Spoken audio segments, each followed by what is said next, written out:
Dear colleagues, please take your seats, and we're starting our session.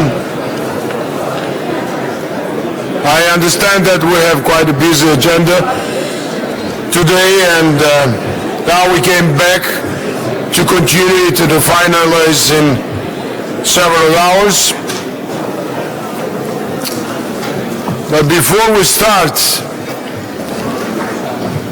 I'd like to ask for your attention. Unfortunately, we have to start with a quite sad news. Is that this morning the new head of delegation of Portugal, Mr. João Ataide, passed away.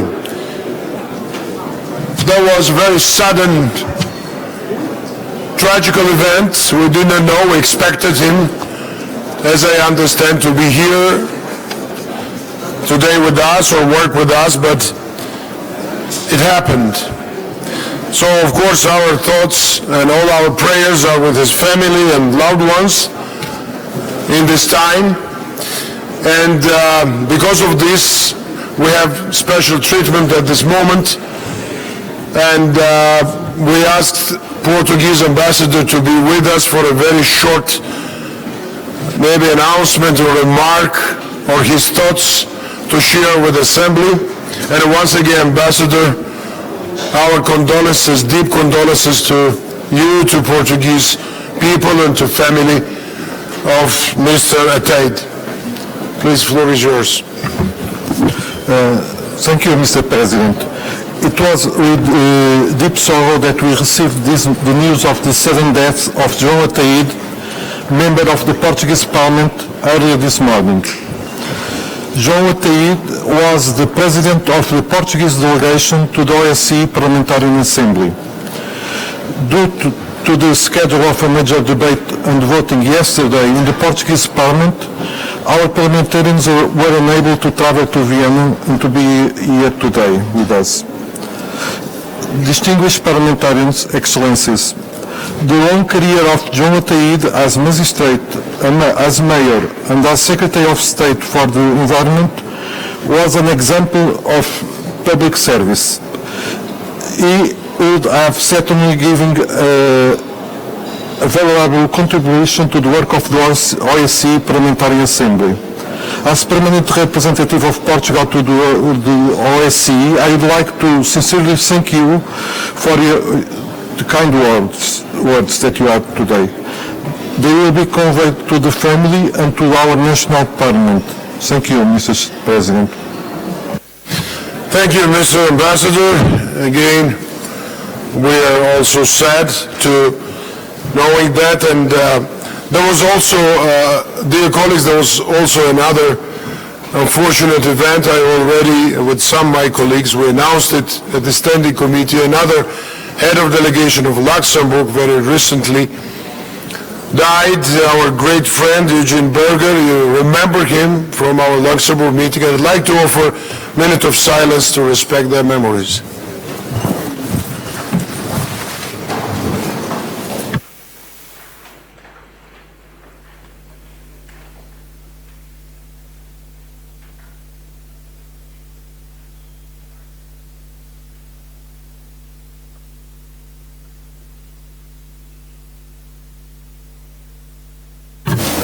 Thank you.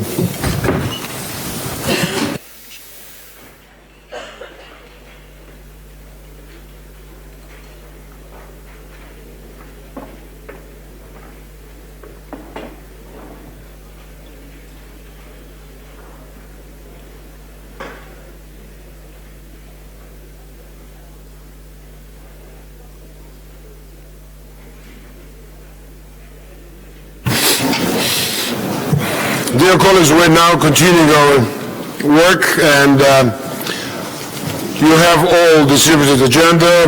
We will first hear from our special representative on gender issues, Dr. Heidi Fry, and we'll then proceed with our general debate on a very important theme that's combating anti-Semitism, discrimination and intolerance in the OSCE region. And this debate will be introduced by Rabbi Andrew Baker, who has served as the personal representative of the OSCE chairperson in office on combating anti-Semitism since 2009, and whom we are warmly welcome this afternoon. Thank you, Rabbi, for being with us. And of course, please note that the debate invites interventions related to the topic. The speakers list now closed with 34 members having registered to take the floor. Interventions will be limited to a maximum of, we're asking you to limit it to 1 minute, and please respect or it's 2 minutes here. One up to 2 minutes maybe. And please try to respect this limitation, as we need to conduct in a time and to conclude the debate at 15:30 sharply. And then we will move to hear and discuss reports of election observation activities. Before we start report of Haiti Fry, I'd like to ask San Marino representative, head of delegation, where is Oscar? Okay, here, because we didn't have time for the short intervention at the standing committee, and we promised to San Marino as a host of our meeting, next meeting in autumn, to say a few words as a host country. Please, Oscar, floor is yours, head of delegation of San Marino. Grazie signor Presidente, illustrissimi colleghi.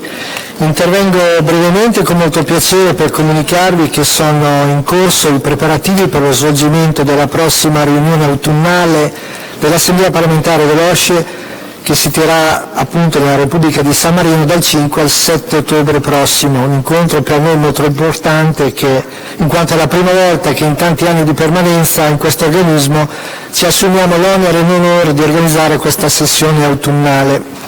Il tema che intendiamo trattare verrà in particolare verterà sul contrasto alla disinformazione. Negli ultimi anni infatti questo fenomeno, seppur antichissimo, sta assumendo una dimensione transfrontaliera, globale e pervasiva, grazie anche allo sviluppo delle nuove tecnologie e all'avvento dei social media.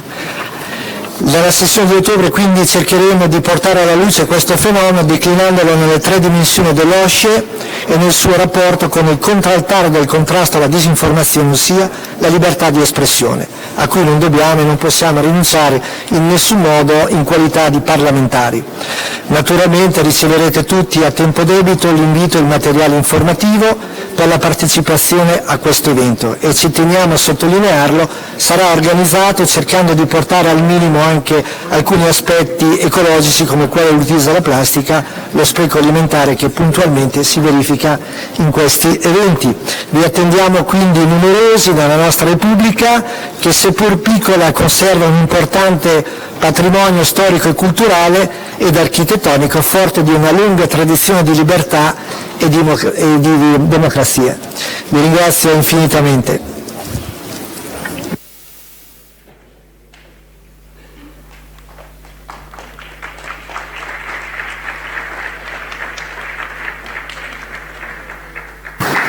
Thank you, dear Oscar, for your kind words.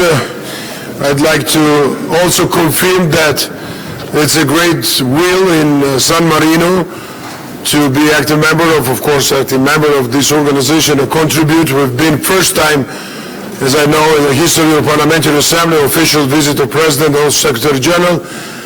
2 years ago, when we met with the leadership, with you, and it was decided at that time that will be that type of contribution for San Marino to host our event, and I think it will be the biggest event also for this country. So with this, I think we will prove again that it's not a rights different or big distinction between rights of big and small countries. So here in this organization, we have all rights as equal members of OSCE and OSCPA. So thank you very much once again. And now I'd like to ask our dear colleague,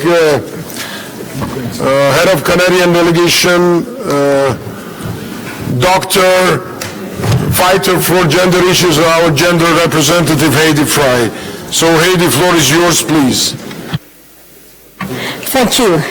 Thank you, President, Chair, chers collègues. Comme toujours, c'est un honneur pour moi de vous discuter l'issue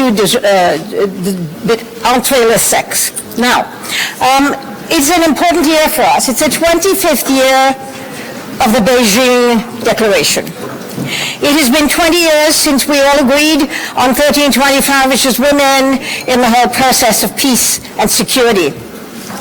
And I think, as always, I have to say to you, have we come far? Have we come anywhere? Have we gone backwards? And indeed, we found that we have made strides. We always make strides.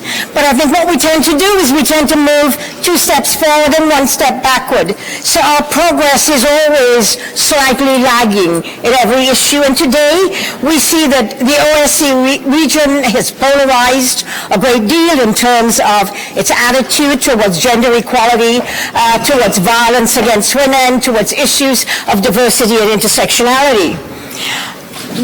But that does not mean that the OSCE Secretary General and our own Secretary General, Roberto Montella, haven't really embraced the idea of gender equality and of opportunity for equal opportunity for women and men in this region.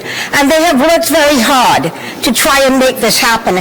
In areas where they could, we have seen them moving forward, more women in positions within the Secretariat and appointing more women to areas that are important in terms of the institution. Yet the challenges remain.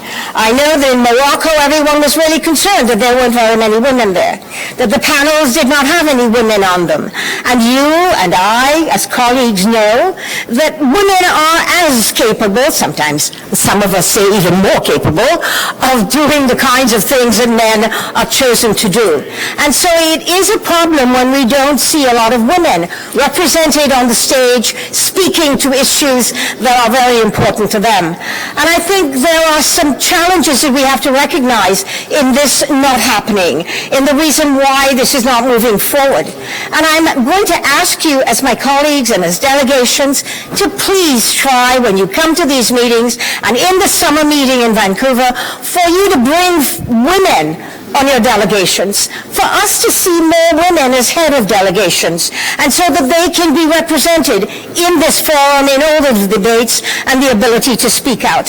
When you second people to the OSCE and the OSCE, please second women. Women are as capable. You can find capable women. I'm asking you to make a special effort to do this, because we all know that when we leave over 50% of our populations behind, there is no way we're going to thrive economically, socially, culturally, and or politically. So I'm just hoping that I can appeal to you to do this. I am now going to appeal to the women in this organization and say, you have got to put your hand up and say, me, I'm going to run, yes, I'm going to go for vice president, yes, I'm going to go for chairs of the 3 committees. So you have to step up and you have to let your name be counted. And I think you would find that in this forum, you will have a lot of your male colleagues supporting you in some of these areas.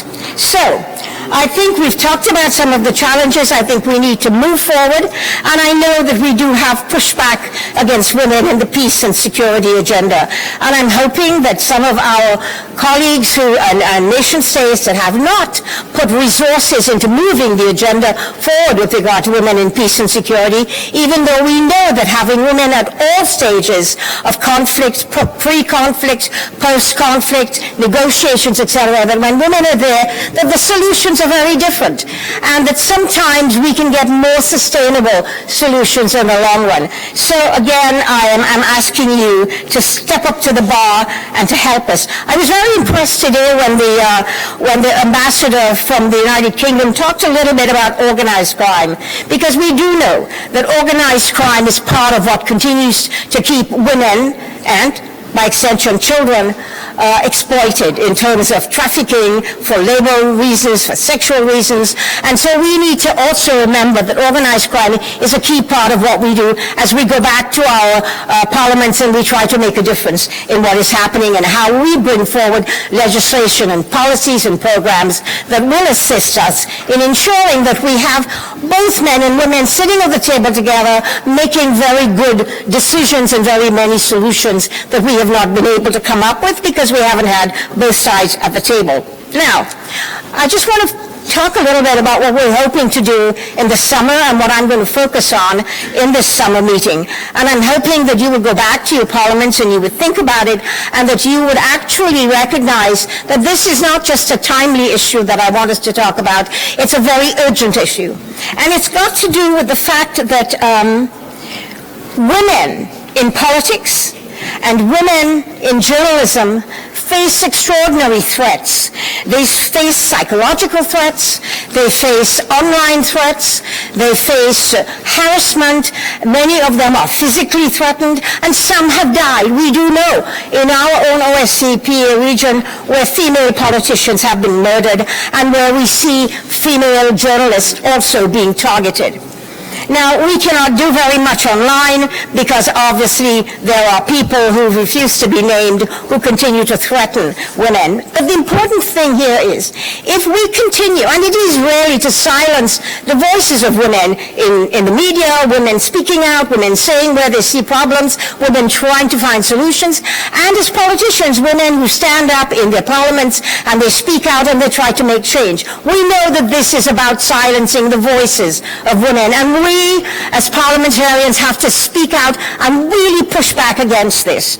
I think the problem here is that if we don't have women in journalism writing the truth and telling truths about what is going on globally, we won't really know, and we will be fed false information, disinformation, especially by, we know, social media and online perpetrators. And the important thing about women, if women no longer want to run, we talk about women's participation in politics. We talk about encouraging women to run in their parliaments. Why would women want to run if they're terrified and they're scared for their lives and they're at great risk themselves and their families? So democracy here is at risk. The ability for freedom of the press and the ability of women to sit in parliament and make decisions alongside our male colleagues is at risk, and therefore democracy is threatened.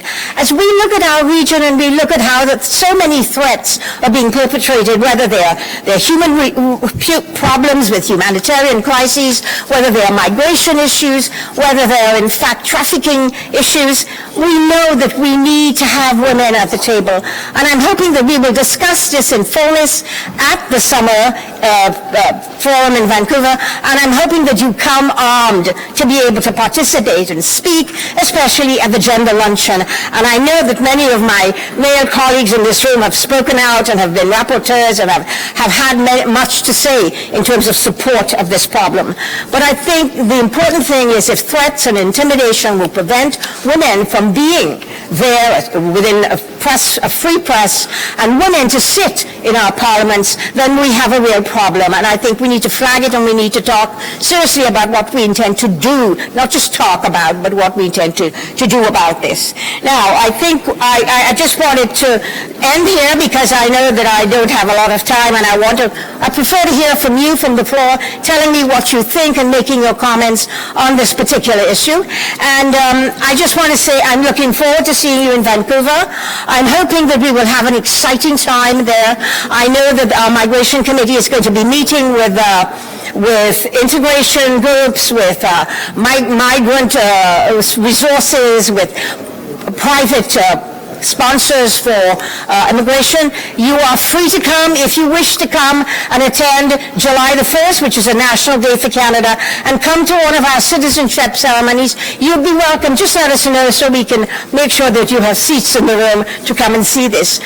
Now you will find in Vancouver not just the beautiful Pacific Ocean, but you will see the beautiful mountains that ring our province of British Columbia. You will also find that you will get every single type of food and cuisine in Vancouver, whether it is Korean, whether it's Japanese, whether it is Thai, or it could be cuisine from your own countries. You will meet your fellow countrymen there in Canada, countrymen and countrywomen, who will be speaking your languages, who will be able to wander amongst you and show you that your culture from many of the 57 states is alive and well and thriving in Canada, and that the languages are spoken and the people feel free to walk around and talk to you. So multiculturalism is going to be a big part of what we present to you when we are in Vancouver. So let's come, let's have a good time, and also I will tell you, we know how to party. So thanks, guys.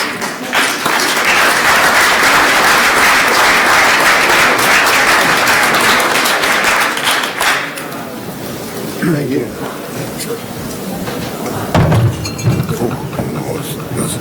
It's always threatening.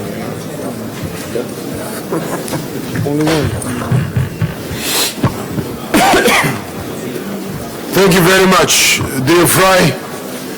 I don't know how many times I listened to your remarks here, always very inspirational, very interesting, insightful, and just to say that over the years you guided us to the better outcomes on gender equality, gender mainstreaming, and I think if we achieved something in this regard, it's also your input, a great input in this. Once again, thank you, and of course, it was a nice invitation to Vancouver. You combined the two duties today, to be a rapporteur and then again to be a representative of a host country. Once again, thank you for the initiative, and I guess we'll go to Vancouver in big numbers, many delegations, enjoy everything there, also work hard to achieve better results in gender equality in our countries and our society.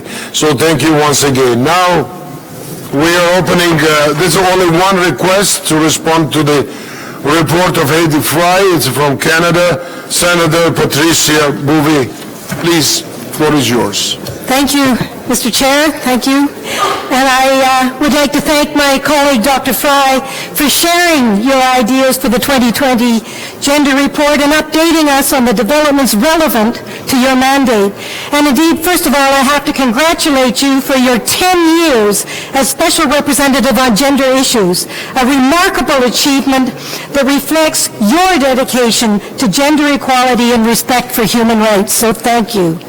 And as Dr. Fry mentioned, the year 2020 is a very important year for gender equality, as it represents the 20th anniversary of the United Nations Security Council Resolution 1325 on women, peace, and security, and the 25th anniversary of the Beijing Declaration and Platform for Action. It is also a significant year for Dr. Fry and all the Canadian delegation, as this year's annual session will be held in Dr. Fry's hometown, as you know, Vancouver, Canada.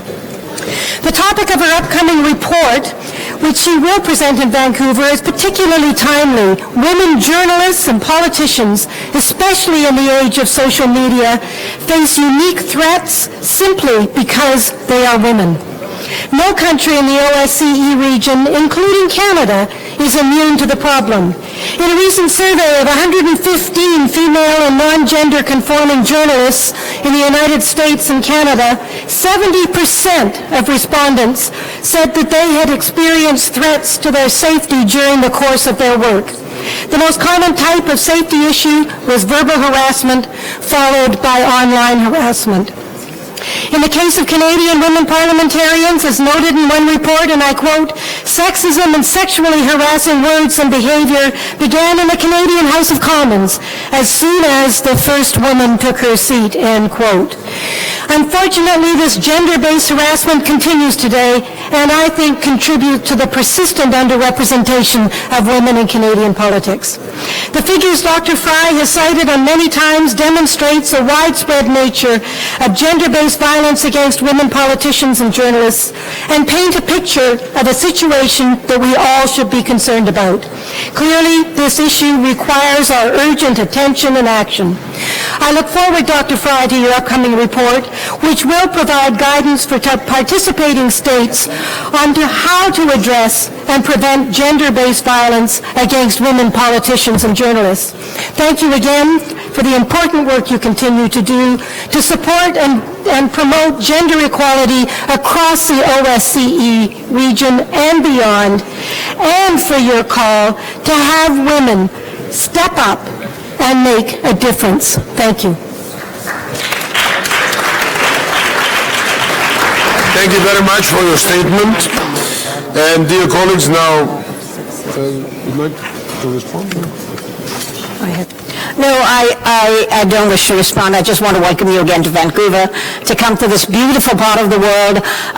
Many of you have not lived as close to Pacific Ocean as we have, and I want to really let you know that we're looking forward to this, all of us, and that we want you to come and have as good a time as you possibly can. As my president said, work hard and play hard, and I want you to stay and go visit the wine region in British Columbia, and go to visit all of the interesting ecosystems in Vancouver, the forests and the indigenous communities that live there and that show us the strength of their culture. So it'll be an exciting time, and we're hoping you'll take lots of trips and go across that province of British Columbia. So leave something also to other countries. At least wine to Georgia. You took all the food, but let's leave wine. So thank you very much again. But we have also other things, and we have a main debate ahead. So we are moving now to our debate, and to frame this discussion, we have, as I already announced, with us Rabbi Andrew Baker, the personal representative of the OSCE chairperson in office on combating anti-Semitism. And we will also hear a video message from Senator Ben Cardin, our special representative on anti-Semitism, racism, and intolerance. And once again, I'd like to say that Ben Cardin contributed to this, in this field, and to this, let's say, values heavily during many years, and he's one of the leaders in the Senate, but also in this assembly, very, very much respected, and we appreciate all his work and support of, again, his colleagues from Senate and the U.S. Congress. So before that, in a recognition of our host parliament efforts to combat anti-Semitism, discrimination and intolerance, I would like to invite Speaker, President of the Austrian National Council, Mr. Wolfgang Sobotka, to deliver remarks. And you see that Mr. Sobotka is second time with us, and thank you very much for your support and real input in our works very positively and interestingly. Thank you very much. Danke für die freundliche Einbegleitung, sehr geehrter Herr Vorsitzender, lieber George, geschätzter Rabbi Andrew Baker, liebe Kolleginnen und Kollegen. Es ist, glaube ich, kein Zweifel, dass der Antisemitismus weltweit zunimmt. Und vor allem die digitale Kommunikation beschleunigt diese Geißel der Menschheit.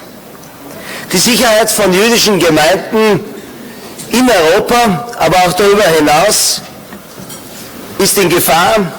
Attacken, terroristische Attacken und Anschläge auf Synagogen und jüdische Einrichtungen nehmen zu. Da spannt sich der Bogen von Paris, Kopenhagen bis nach Pittsburgh. Und ich bin sehr, sehr dankbar, dass dieses Thema heute hier aufgenommen wird, es zu besprechen und darüber sich auszutauschen. Österreich trägt aufgrund seiner Geschichte eine besondere Verantwortung, gegen Antisemitismus aufzutreten. Und es ist nicht eine Aufgabe der Juden, sondern es ist eine Aufgabe der nichtjüdischen Gesellschaft, gegen den Antisemitismus mobil zu machen. Es grenzt fast an ein Wunder, dass nach der Shoah in Wien wieder ein jüdisches Leben und auch in anderen Städten Österreichs möglich geworden ist. Wenn man sich die Zahlen vorstellt, vor 1938 lebten in Wien 200.000 Juden. Heute haben wir in ganz Österreich 10.000 Jüdinnen und Juden. Wir müssen alles unternehmen, dass wir das Leben in diesen Gemeinden sicher machen, dass wir dieses Leben als eine Bereicherung verstehen und dass wir dieses Leben der jüdischen Gemeinden auch als ganz ein wesentliches, ausgewiesenes Momentum sehen, dass wir in einer demokratischen Gesellschaft die Gleichberechtigung der Menschen ganz ernst nehmen. Das österreichische Parlament hat aufgezeigt, dass in Österreich, das war eine große Studie mit über 2000 Befragten, wir noch immer einen latenten Antisemitismus von über 30% haben und einen manifesten von 10%. Und aufgrund dieser Tatsache haben wir im letzten Jahr die Antisemitismusforscherin Monika Schwarz-Frisell von der Technischen Universität von Berlin eingeladen, hier ihre Forschungsergebnisse zu präsentieren. Denn sie meint, gerade aufgrund des Internets ist der Antisemitismus kein Randgruppenphänomen, sondern er ist aufgrund der Verbreitung im Internet in der Mitte der Gesellschaft angekommen. Und heute sind es die Alltagsuser, die diese Posts teilen und sie verbreiten. Und sie hält auch klar fest, Antisemitismus, und das war auch für mich eine neue Erkenntnis, ist nicht die Kette von Chauvinismus, Rassismus zum Antisemitismus. Es ist nicht nur ein Vorurteil, es ist eine Geisteshaltung. Eine Geisteshaltung, der Jude als das Schlechte speziell gegen die gute Gesellschaft. Es ist eine Haltung, die in Europa durch 2000 Jahre fast epigenetisch vererbt wurde und daher auch so schwer zu bekämpfen ist. Es gibt den Antisemitismus ohne Juden. Und daher ist es unsere Aufgabe, und es ist nicht nur eine Aufgabe der Politik, es ist nicht nur eine Aufgabe des Gesetzgebers, es ist die Aufgabe jedes Einzelnen, gegen diesen Antisemitismus aufzutreten, die Handlungen klar und deutlich anzuzeigen und die Öffentlichkeit aufmerksam zu machen.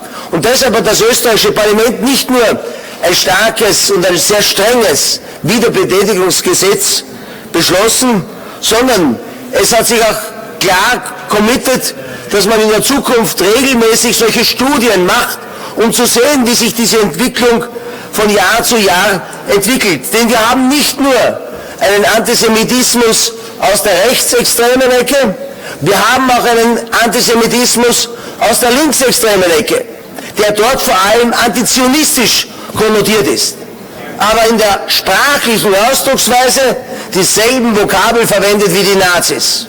Und wir haben einen starken, speziell auch in Europa getriebenen und auch in Österreich getriebenen Antisemitismus von Menschen, die Migrationshintergrund aus der türkischsprachigen Community und aus dem arabischen Raum haben. Das ist dort Staatsräson. Und daher ist es für uns natürlich eine große Aufgabe, gerade wenn diese Menschen auch bei uns ihre neue Heimat finden, sie durch Erziehung, durch Bildung auch hier klar unsere Geschichte vor Augen zu führen. Und wir sehen in der Studie eines, dass junge, gebildete Menschen wesentlich weniger antisemitisch sind als ungebildete Erwachsene. Und daher ist es für uns ein Auftrag, neben dieser Erinnerungskultur gerade diese Erziehungsarbeit zu leisten. Deshalb hat das österreichische Parlament einen Workshop entwickelt, wo wir in alle Schulen gehen, um dieses Thema zu adressieren. Wir brauchen aber auch eine Grundlagenforschung. Es reicht nicht nur aufzuzeigen, es reicht nicht nur festzustellen, sondern wir müssen auch diesen tiefen Gehalt inhaltlich, wissenschaftlich auf den Grund gehen. Wir haben auch einen Preis ausgelobt, den sogenannten Simon-Wiesenthal-Preis. Sie kennen vielleicht Simon Wiesenthal, der Mann, der durch sein großes Engagement Eichmann zur Strecke gebracht hat und einen Prozess in Israel 1962 dann seiner gerechten Verurteilung zugeführt hat. Dieser Simon-Wiesenthal-Preis wird an alle verliehen, Zivilpersonen, die sich engagiert im Kampf gegen den Antisemitismus hervortun. Und er ist offen für alle Landsleute, von allen Mitgliedern auch der OECD. Weil wir wollen, dass das auch ein internationales Commitment trägt, gegen Antisemitismus aufzutreten. Und wir wissen, dass wir den Hass im Internet nur gemeinsam wirklich bekämpfen können. Es braucht einen Code of Conduct, das hier als Instrument zu schwach ist, um hier wirklich nämlich schon vorab, bevor es überhaupt dazu kommt, den Post abzusetzen, dass wir durch Algorithmen das verhindern. Wir dürfen es nicht zulassen, dass digitale Inhalte sich auf dieser Form verbreiten. Und es ist möglich, bei den digitalen Informationsmedien auch ein Redaktionsprinzip einzuführen, wie es für Online-Redaktionen und Zeitungen gilt. Es ist möglich, durch den Algorithmus das zu verhindern. Und dort hoffen wir auf den Kampf der Völkergemeinschaften. Die OSZE hat vor allem mit ihren Antisemitismusbeauftragten, hat vor allem durch ihre Bildungsarbeit schon erfolgreich gearbeitet. Und ich kann Sie nur ersuchen, gemeinsam gegen diese Form des Unmenschlichen, gegen diese Form des Antidemokratischen aufzustehen, in unserem eigenen Interesse, damit wir eine starke und eine resiliente Demokratie in allen unseren Ländern uns bewahren.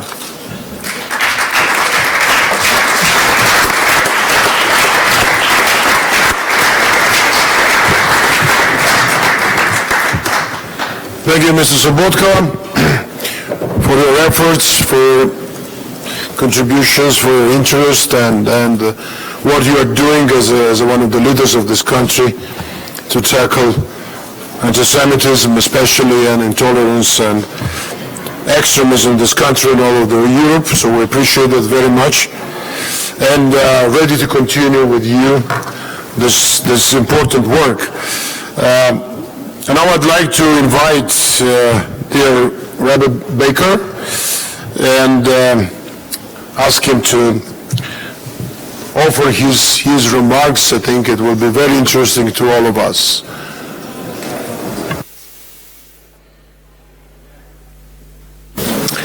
Mr. President, thank you very much for this invitation, but especially thank you for organizing this special session. And Speaker Sobotka, thank you for your remarks. You really did focus in on clear problems that we face and some practical solutions to address it. The OSCE has done a great deal over these last almost 2 decades in addressing the problem of anti-Semitism.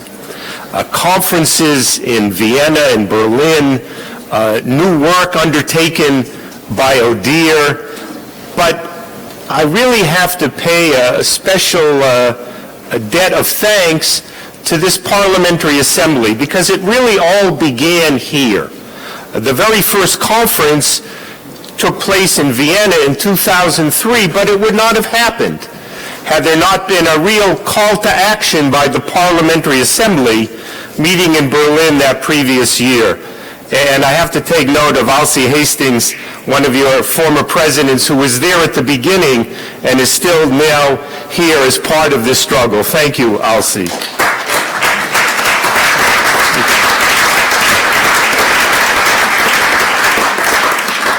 And there's someone present now as a member of the Parliamentary Assembly, a parliamentarian, but who really, during his tenure as the director of ODIHR, carried out pioneering work, particularly in addressing the serious challenges in confronting anti-Semitism in the area of security and of education. I refer to Michael Link. Michael, thank you for everything you've done.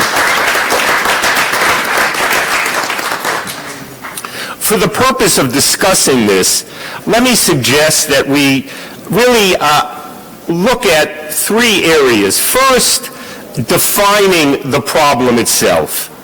Second, identifying the various sources of this problem.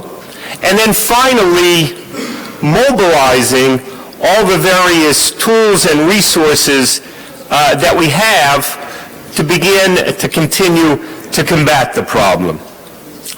Anti-Semitism presents itself in a variety of forms and manifestations. It is, of course, at its root, a hatred of, a prejudice directed toward Jews, but it is also many things more. Now, one useful vehicle to help us understand it is what is known as the working definition of anti-Semitism. That had its origins actually developed here in Vienna at the European Monitoring Center on Racism and Xenophobia going back to 2004. but it's mostly identified today as the IRA working definition. I refer to the International Holocaust Remembrance Alliance, which formally adopted this definition in 2016.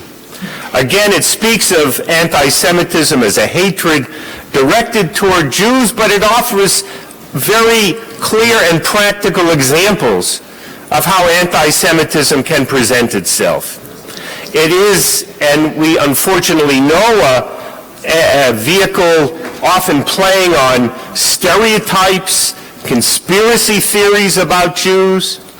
It also includes and references Holocaust denial, which really itself is not a debate about history, but another form of anti-Semitism. And it also identifies what we, at least back in these early conferences, came to speak of as a new form of anti-Semitism, namely anti-Semitism as it relates to the State of Israel. Because, quite candidly, if you demonize the Jewish state, if you suggest that it really has no right to exist, we're not talking about criticism, we're talking about anti-Semitism.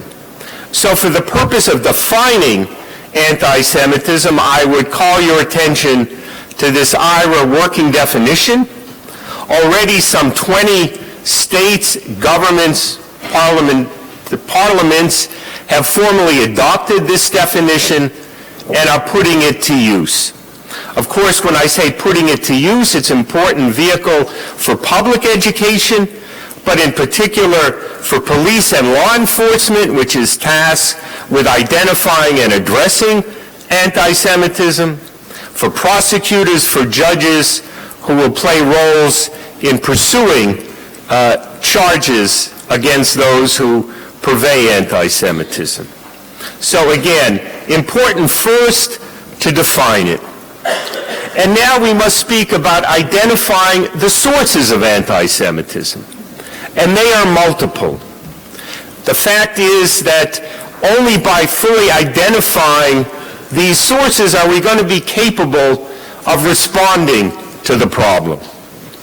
It's possible to view anti-Semitism on a political spectrum, but even that only tells us a piece of this. Of course, we are all quite familiar with anti-Semitism that comes from the right.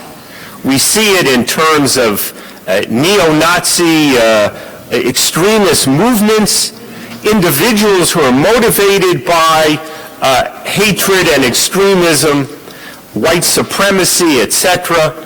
We see it in political parties that are gaining more traction in many of our own democratic societies.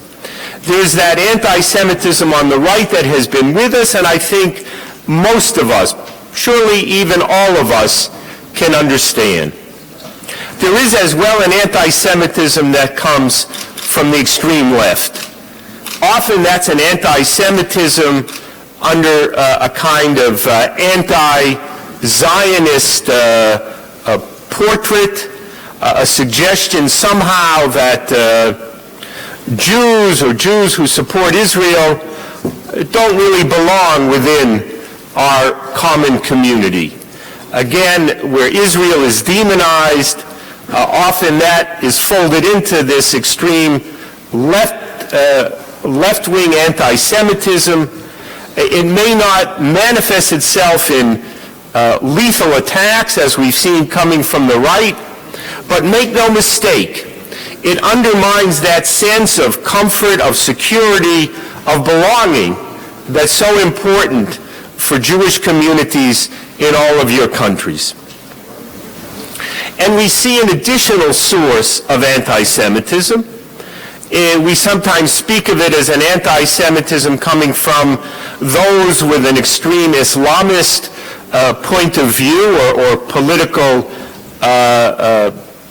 position. It is translated in many cases into verbal and at times physical attacks. It's a reality that we see more and more in societies with growing migrant populations. And again, it's an anti-Semitism connected to perhaps a certain ideology, but the reality is that it can foster in places where there's an ignorance about Jews or where there's a tradition in which Jews themselves have frequently been marginalized and demonized. And when we look at research that has been conducted where we do have survey data or where we do have data collected on incidents, we see that this makes up a significant number of specific anti-Semitic incidents that Jews in Europe have encountered. I speak of those as really three sources, but there are others. One reality that we see, and it's a particularly problem of note in countries in Central and Eastern Europe that have been struggling to confront their own Holocaust-era past. I've noted that the working definition speaks of Holocaust denial, but we see something similar, a kind of Holocaust distortion.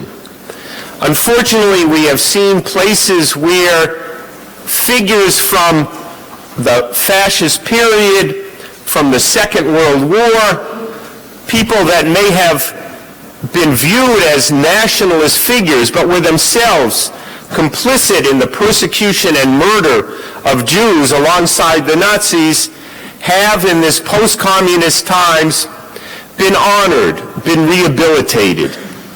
The reality is that there is in this a Holocaust distortion that is more than just a question to be dealt with by historians. The reality is in many of these countries, small but reviving Jewish communities are themselves survivors of the Holocaust, children of those survivors. And when that history has been distorted, it also undermines their own sense of place, their own sense of security in those countries. It may not be a concern of physical security, but please bear in mind it is nevertheless an issue of security in its most social and psychological way. And now I add a fifth example of the problem we face. It is something that many of you are familiar with because it's often reflected in proposed legislation in national parliaments. It may not be, and I will not claim it to be, something that is anti-Semitic by intent, but nevertheless it can be anti-Semitic in effect.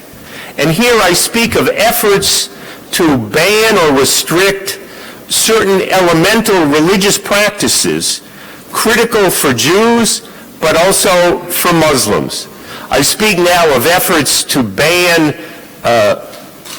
what we would speak of as religious slaughter, kashrut in Jewish tradition, and also efforts to ban ritual circumcision, something that is an elemental practice for all Jews around the world.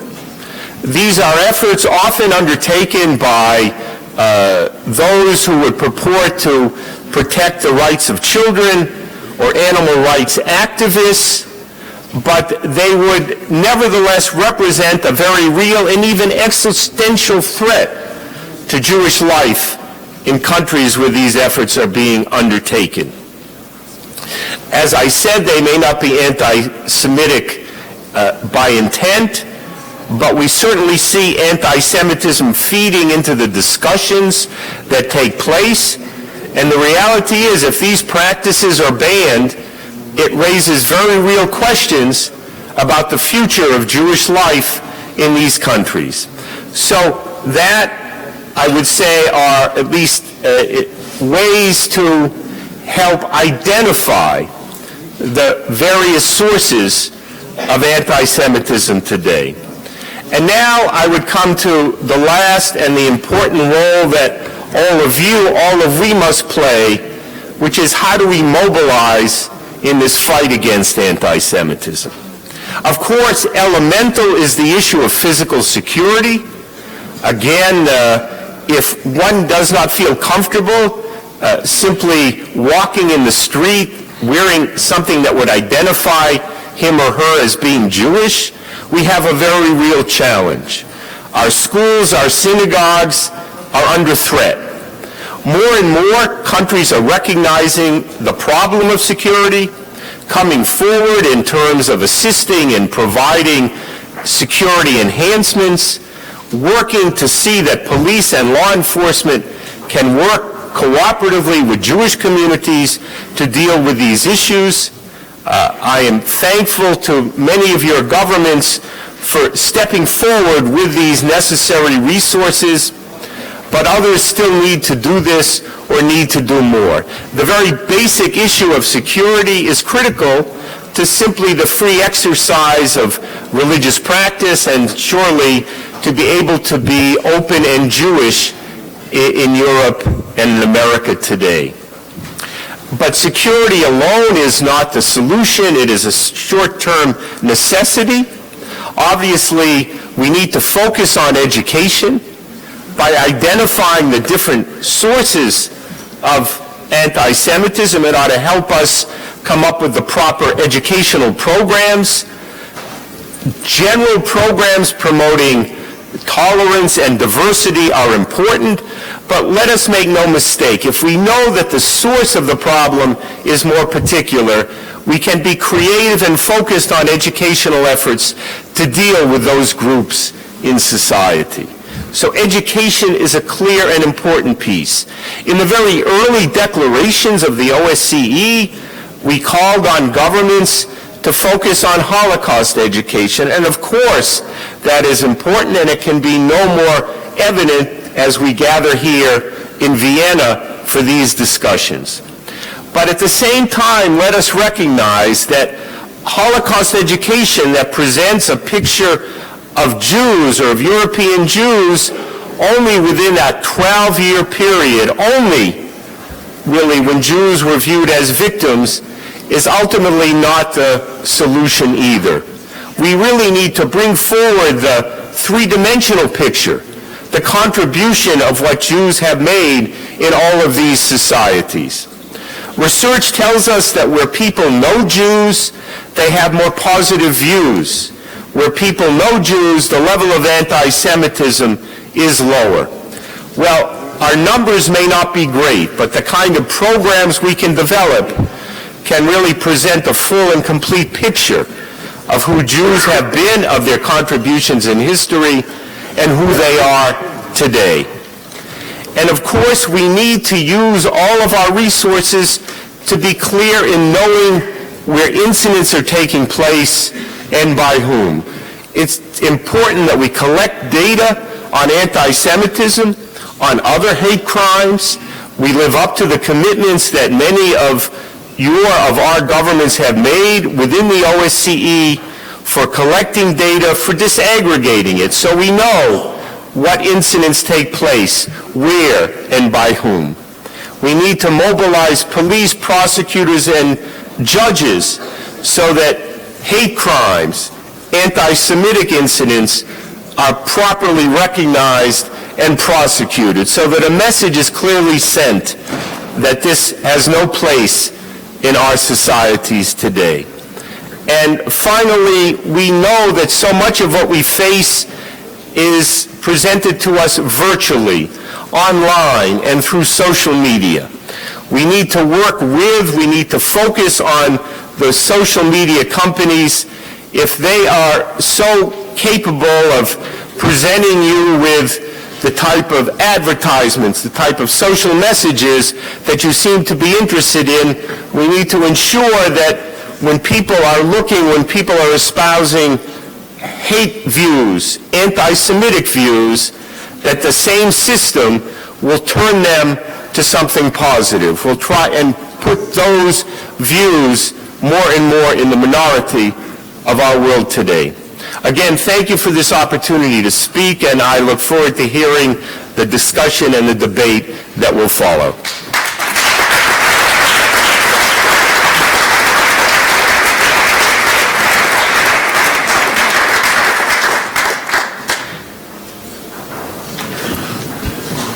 So we are very much grateful, dear Rabbi Baker, for your, I think, very really insightful and a very full explanation, or insightful speech and a full explanation what anti-Semitism means and why education of our society is very important to prevent it.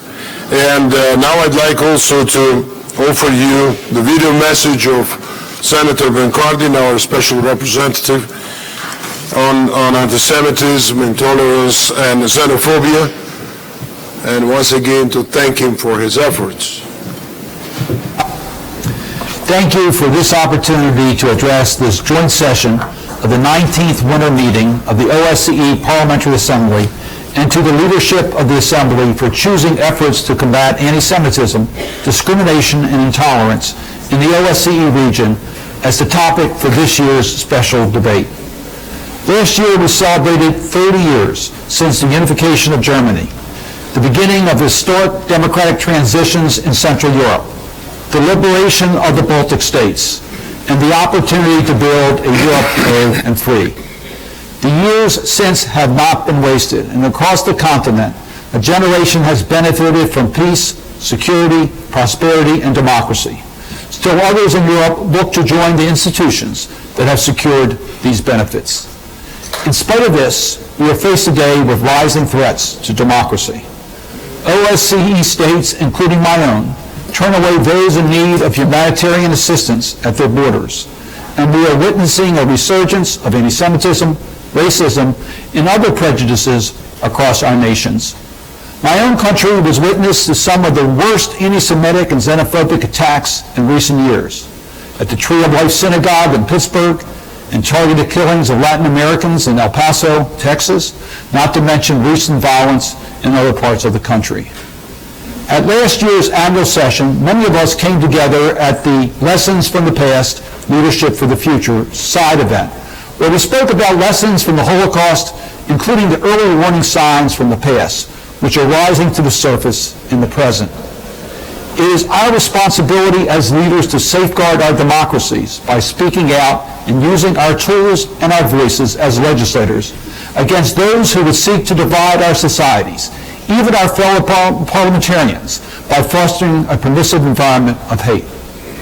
While I am unfortunately unable to join you, it is my hope that today's discussion will build upon the efforts we began at the annual session in Luxembourg last year. As we enter a year that marks the 75th anniversary of the liberation of Auschwitz, we must remember those from whom the liberation of the camps came too late. We must guard against a repeat of this horrific past by countering the current resurgence of fear and hate mongering, whether directed at old targets or new. The Assembly has called for the OSCE to implement a plan of action to address violence and discrimination across the OSCE region.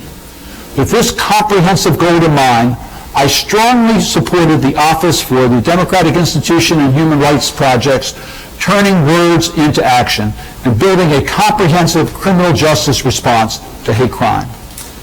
In addition to addressing anti-Semitism, these two initiatives address security concerns, including by improving relationships between law enforcement and justice institutions and vulnerable communities, educating communities, and countering racism and other forms of intolerance, and building alliances with other communities to counter hate. I am pleased to see ODIHR's work increasingly engaged directly with governments and the public, and the goal of preventing future tragedies like those we have recently witnessed in the OSCE region and preventing other related acts of violence. In my own country, as a U.S. Senator, I have continued to ensure that the budget of my government annually includes funding to fight anti-Semitism, racism, intolerance against migrants, Muslims, and other religious communities globally and at home. As leaders, I ask that you join me today in working across the OSCE community to ensure that all people within our borders are able to live and worship safely and with dignity. Thank you.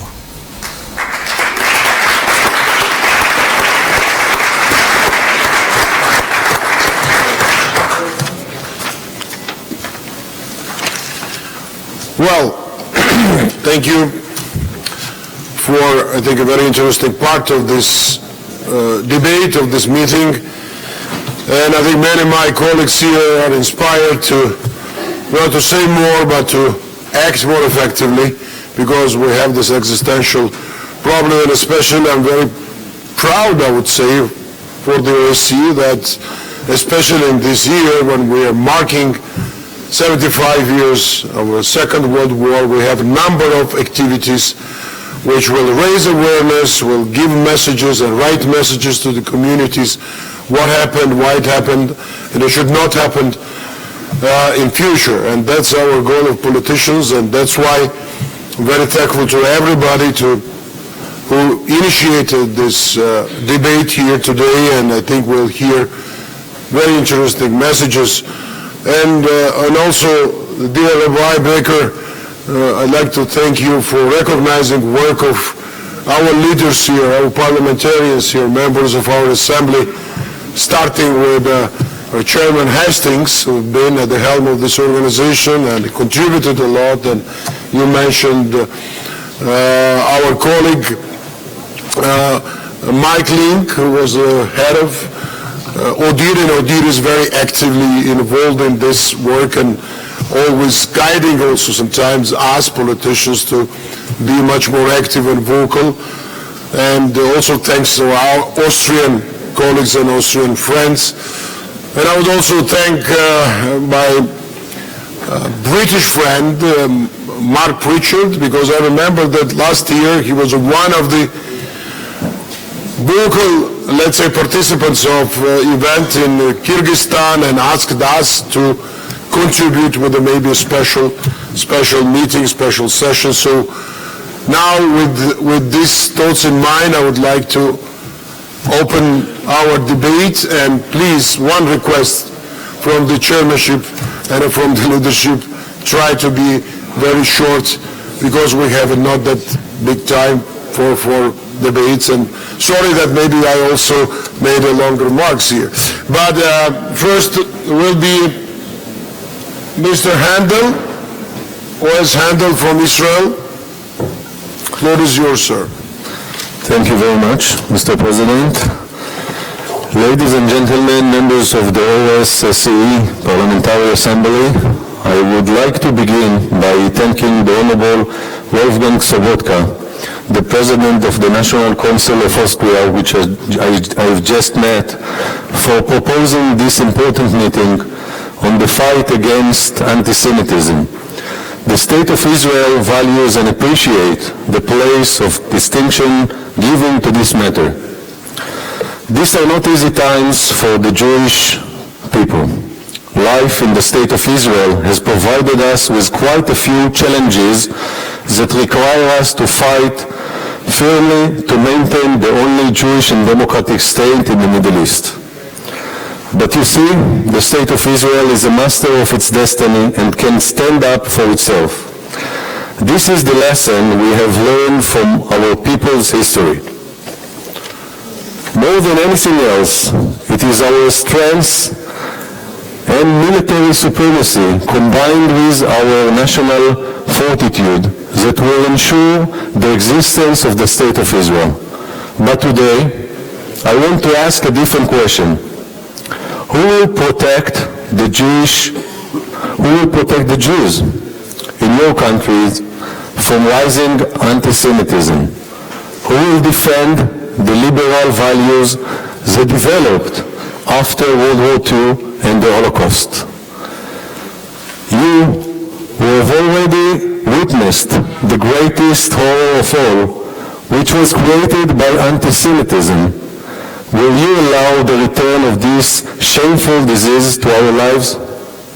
In almost every country represented in this distinguished forum, there are Jews who sense dangers to their personal safety and their place in society. The political parties that had been their home have in some cases become hostile places through the normalization of anti-Semitism in certain political and social streams.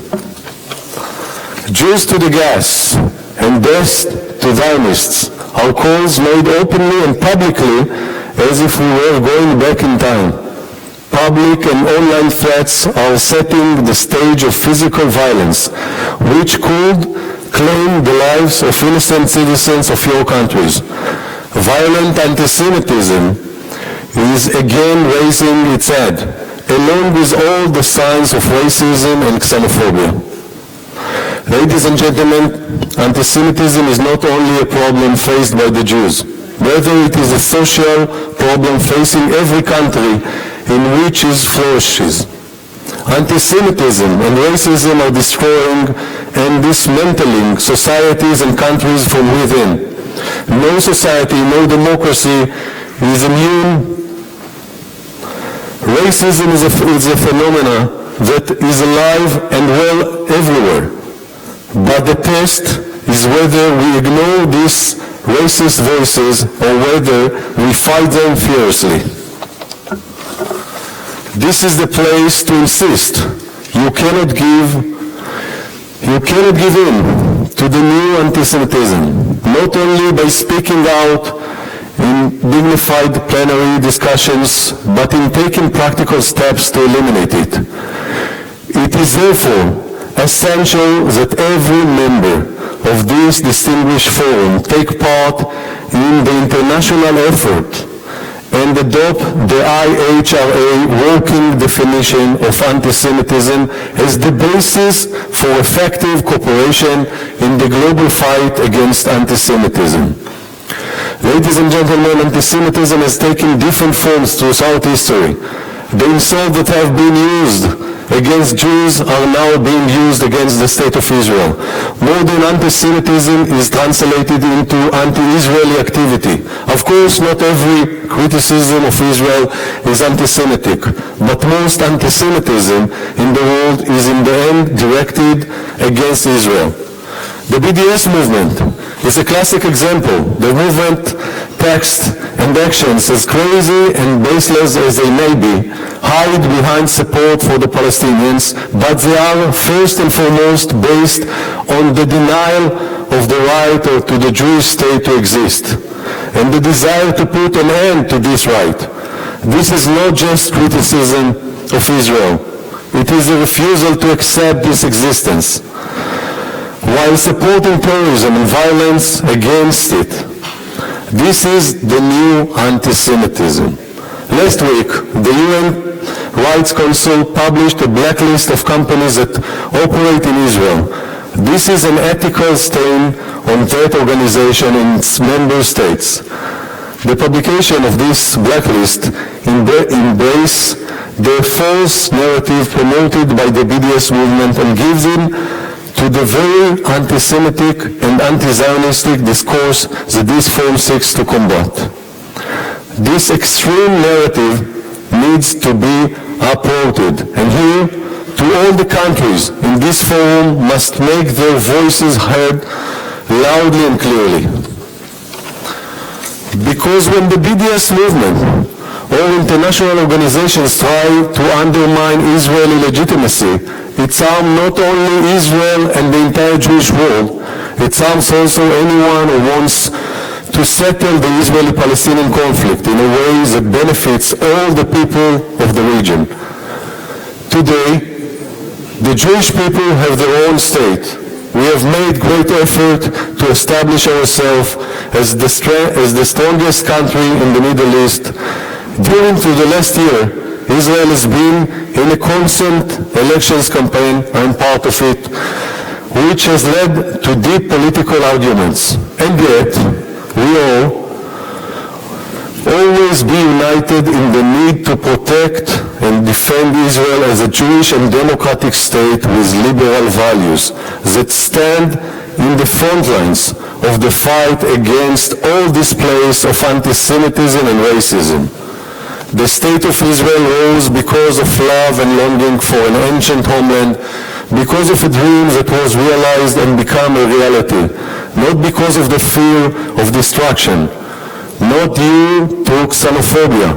We have returned to our homeland to build the iron wall of the Jewish people, to fight the evil, to fight against all who wish to destroy us. Even if the world seems to be healed, and it looks as if we all here and all is well with the Jews, we and the entire world must learn a single lesson. We must act with overwhelming force against anti-Semitism, racism, and xenophobia. This task is not yet completed, and this is what we face today. Thank you very much for being here and helping us raising the light. Thank you.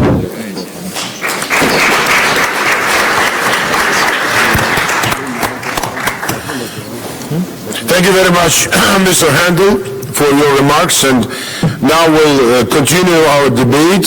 First will be Mark Pritchard from United Kingdom. Thank you, Mr. President. As you remarked earlier, this year marks the 75th anniversary commemoration of the Holocaust, something that Winston Churchill called, quote, the most horrible crime ever committed in the history of the world, end quote.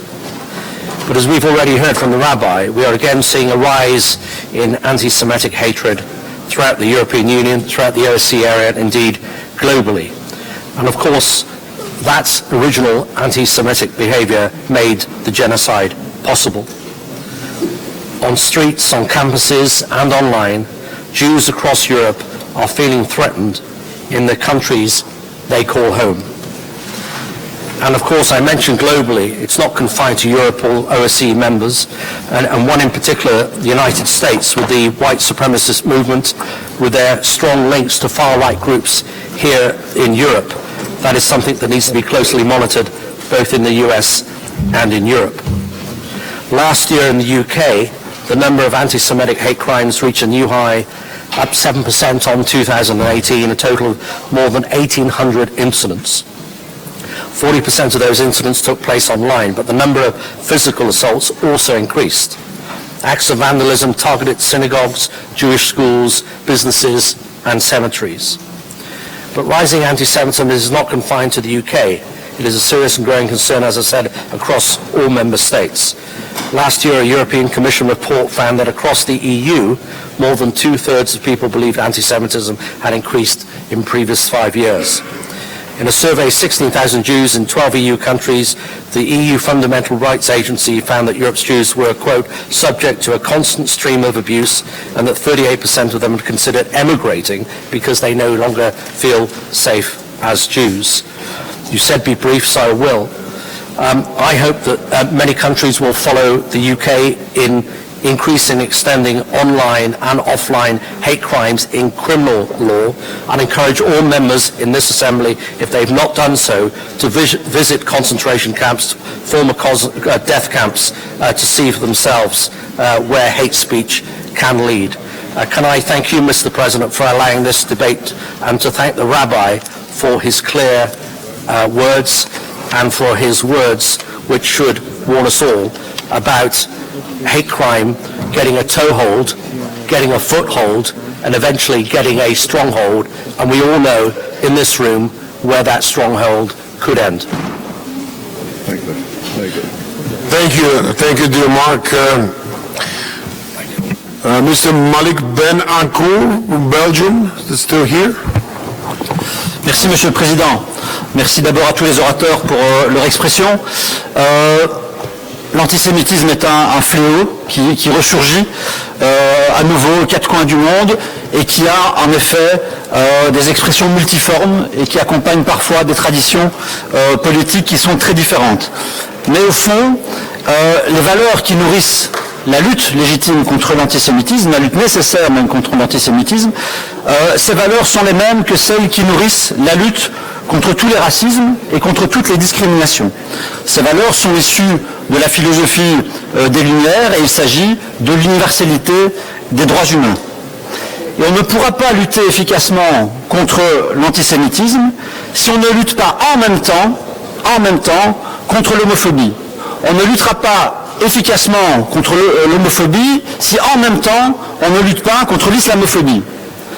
On ne luttera pas efficacement contre l'islamophobie si en même temps on ne lutte pas contre le sexisme, etc., etc., etc. La dignité des uns ne se fera jamais sans la dignité des autres. Ces combats sont des combats que nous devons mener au nom de l'universel et au nom des causes communes. Nous devons les mener conjointement, en même temps et partout où ils doivent être menés. Ça, c'est mon premier point. Mon deuxième point, je voudrais en effet que nous soyons tous attentifs à ce que la lutte légitime contre l'antisémitisme ne soit jamais instrumentalisée à des fins politiques pour décrédibiliser, délégitimer, pour intimider parfois des critiques légitimes contre l'action du gouvernement, par exemple en Israël, dans un contexte qui s'est largement dégradé et où les droits légitimes des Palestiniens sont niés et les principes fondamentaux du droit international sont bafoués. Et je rappelle à cet égard que le droit international consacre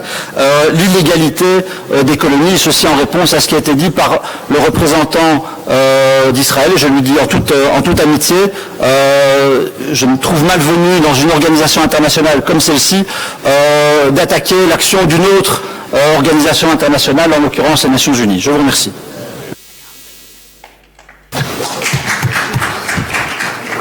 Thank you very much. Merci beaucoup. Now, Doris Burnett. Please, Doris. Vielen Dank, Herr Präsident.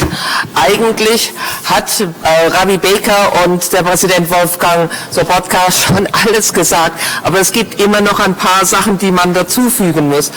Jetzt ist die Stunde, in der wir zeigen müssen, wir stehen als Gesellschaft zusammen und lassen uns nicht einschüchtern. Das hat gestern unser deutscher Präsident Steinmeier gesagt und er hat recht. Terror soll uns ja Angst und Schrecken einjagen, uns einschüchtern und zu einem bestimmten Verhalten zwingen. Und es gibt einen ganz, ganz schlimmen Zusammenhang zwischen dem Erstarken von rechtsradikalen Parteien und der Zunahme von Gewalt, auch von Antisemitismus, Beleidigungen, Stigmatisierung, rassistisches Beschimpfungen und so weiter sind auf dem Vormarsch und wir müssen es aufhalten. Wir brauchen so etwas, wie was man früher Zivilcourage genannt hat. Wir müssen uns gegen die aktiv stellen, die unsere Lebensweise, unser friedliches Zusammenleben mit den Menschen, die unsere Nachbarn, unsere Arbeitskollegen, unsere Freunde sind, egal woher sie kommen und was sie glauben und ob sie glauben. Wir müssen diese Lebensweise bewahren, weil die anderen sie zerstören wollen, hin zu einer völkischen, gleichgeschalteten, auf einen Führer ausgerichtete Lebensweise. Wir haben jetzt 3-mal hintereinander in Deutschland ganz gravierende Vorkommnisse gehabt und da müssen wir daraus lernen. Es ist, wie gesagt, es gibt keine Einzelfälle und es ist leider auch kein deutsches Phänomen, sondern ein weltweites Phänomen, dem wir uns entgegenstellen müssen. Und die Netzwerke, die sind ja wie die der IS-Netzwerke. Da wird radikalisiert auf diesen und die Menschen aufgehetzt, dass andere keine Menschenwürde mehr haben. Nie wieder lautete die Parole nach dem Zweiten Weltkrieg. Und das müssen wir jetzt endlich auch tun. Wir haben es in der Hand, diese negativen, zerstörerischen, menschenverachtenden und auch antisemitischen Kräfte nicht nur Einhalt zu gebieten, sondern sie endlich zu ächten und sie dahin zu verweisen, wo sie hingehören, auf die Müllhalde der Geschichte. Vielen Dank. Thank you very much. Thank you very much, dear Doris. Now Wilhelm Gunilla from Finland. Please, dear Wilhelm. Thank you, Mr. Chairman. Discussion about anti-Semitism is usually not constructive because it is often overshadowed by petty politics. Anti-Semitism rises on the left and on the right, but also among religious extremists. The debate should not be who should we direct the blame on, as it is more or less the consensus view among Jewish community leaders that this cannot simply be defined as something that is ideologically motivated from any one side of discourse. Politics are also shadowing the peace process in Israel and Palestine. Our line of thinking is too often affected by political bias and geographical considerations. Peace process should not be about face value. While it is mostly dictated by United Nations, we should remember that OSCE maintains special relations with Mediterranean partners for collaboration, including Israel. That relationship goes back to the Helsinki process and the Helsinki Final Act. I urge participating states to carefully analyze the peace proposal by the United States and not just reject it outright, not just because it is a Trump peace plan. Participating states could help easing the pressure Palestinian Authority and Arab League are reeling in. I know the plan won't be accepted by the Palestinians. I know they even refuse to meet. In fact, I sense there are not too many people here right now that would accept the plan as is, but it could be built upon, no matter how painful it is. There are minimum aspirations, very drastic measures, and significant territorial compromises on both sides, according to the conceptual map. It might not even be fair, it might not be equal, all things considered. This plan probably won't settle the Israeli-Palestine dispute, but it contains significantly more realism than some of the dialogue we have heard over the years. I believe any steps toward peace will also be of paramount importance to OSCE's efforts in combating religious intolerance and anti-Semitism. Thank you. Thank you very much, dear Wilhelm. Now, Vice President Dobre from Romania, please, Victor. Dear President, distinguished guests and colleagues, we are deeply concerned about the rise in intolerance and discrimination in the OSCE area, as well as about the blazed acts of violence. All kinds of movements of hate, be they racist, anti-Semitic, anti-Christians, anti-Muslim, or anti-Roma, are generating discrimination, conflicts, and implicitly insecurity. We have a valuable foundation to counteract this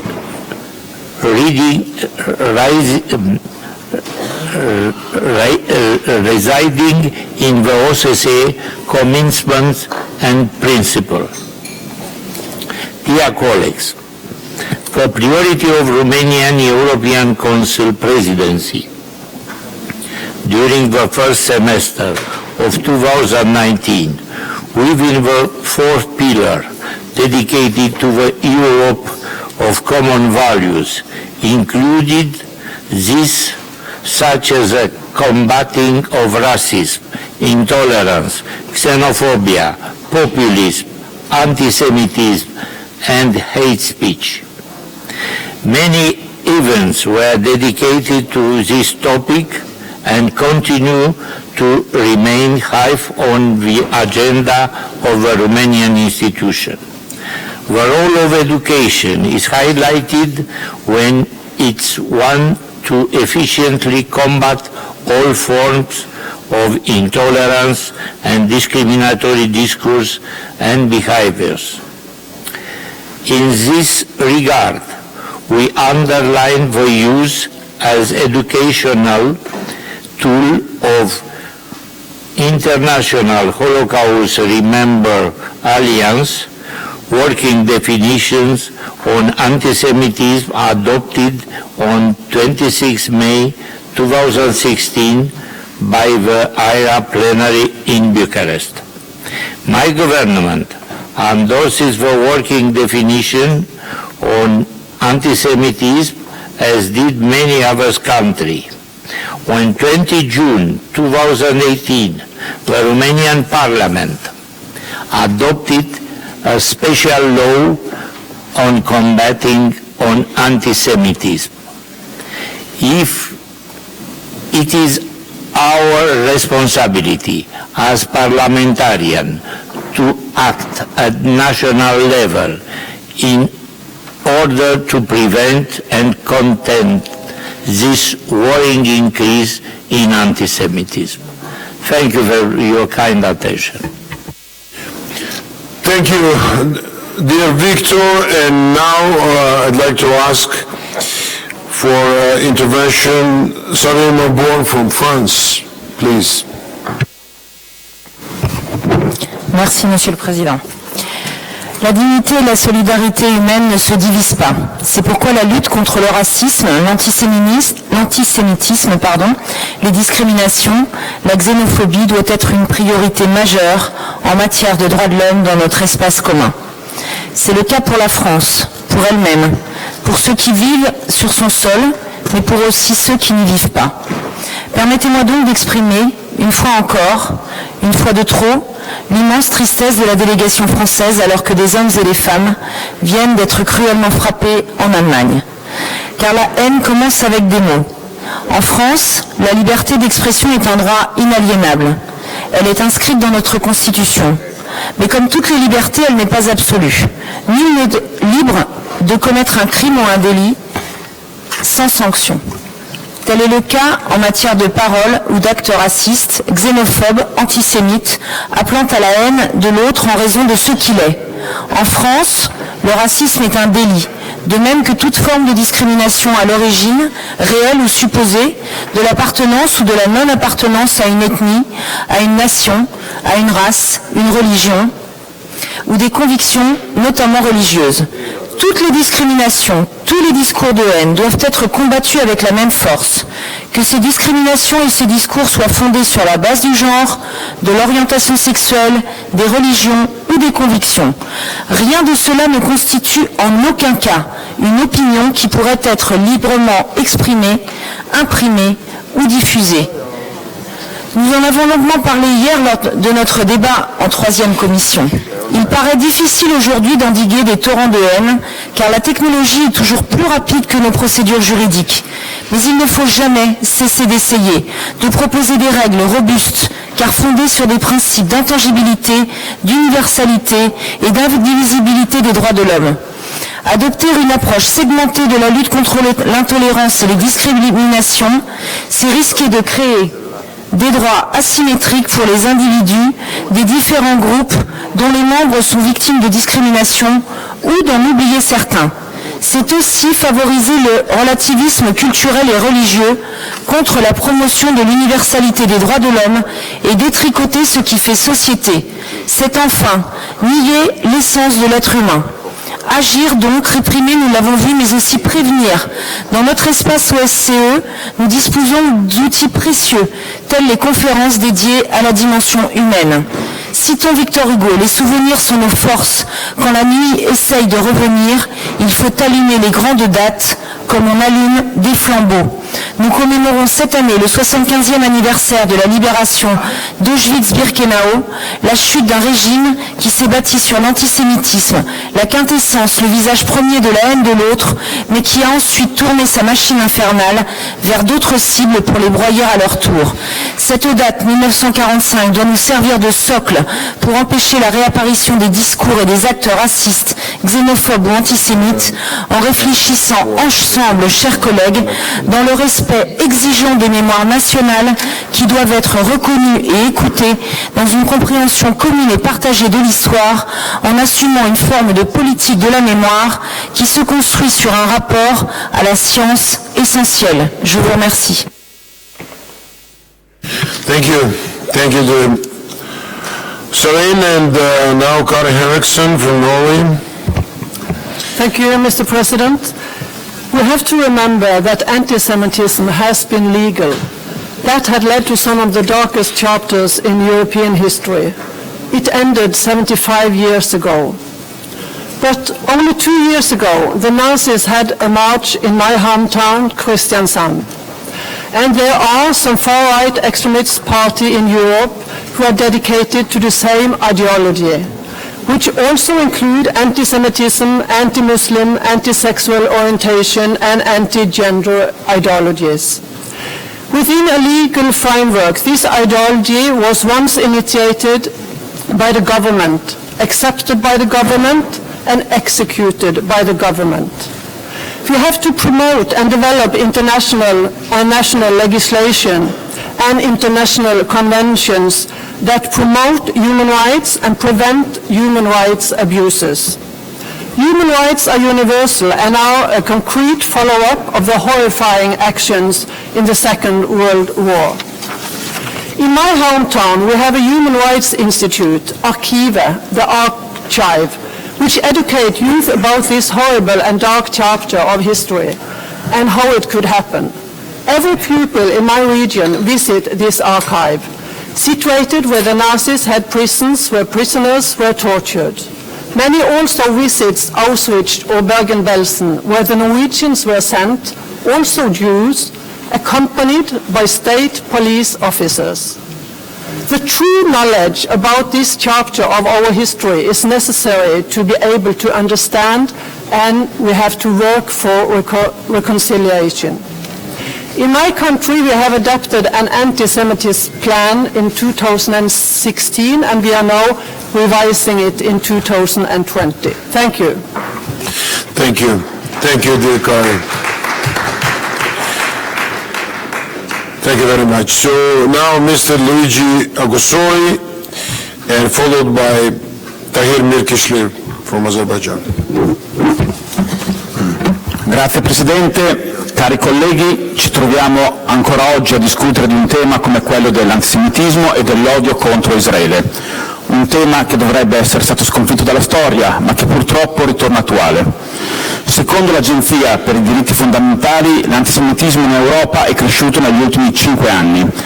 Il Ministero israeliano della Sicurezza Pubblica ha recentemente presentato un report dove si evidenzia una preoccupante crescita degli attacchi antisemiti. In che modo possiamo rispondere? Primo, condannando senza paura ogni forma di antisemitismo, da destra a sinistra, e condannando ogni forma di odio nei confronti di Israele, qualunque sia la sua matrice. Ripeto, qualunque sia la sua matrice, politica o religiosa. E già questo, fatto con chiarezza da tutti, sarebbe un concreto passo avanti. Secondo, accogliendo l'invito che ha fatto il Ministro della Sicurezza israeliano e ribadito qui dal Rabbino Becker, fare sì che ogni Stato adotti la definizione operativa sull'antisemitismo coniata dall'International Holocaust Remembrance Alliance, che condanna ogni manifestazione di odio nei confronti degli ebrei. Queste manifestazioni possono colpire anche lo Stato di Israele, includendo la negazione al popolo ebraico del diritto all'autodeterminazione e sostenendo che l'esistenza stessa dello Stato di Israele costituisca un atto di terrorismo. Bisogna saper riconoscere le nuove forme di antisemitismo che trovano nell'odio per Israele la propria rappresentazione. Dobbiamo condannare ogni forma di campagna di boicottaggio economico contro Israele.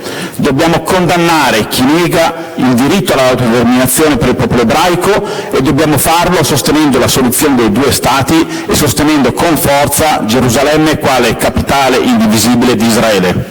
Dobbiamo inoltre preoccuparci nel vedere manifestazioni nelle quali si brucia la bandiera di Israele. Dobbiamo avere il coraggio di affermare che in alcune organizzazioni di matrice islamica si annida un vero e proprio odio nei confronti di Israele e dei cittadini ebrei.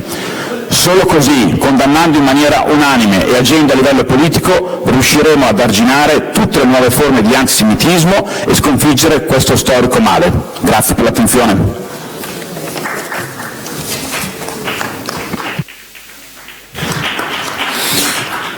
Thank you.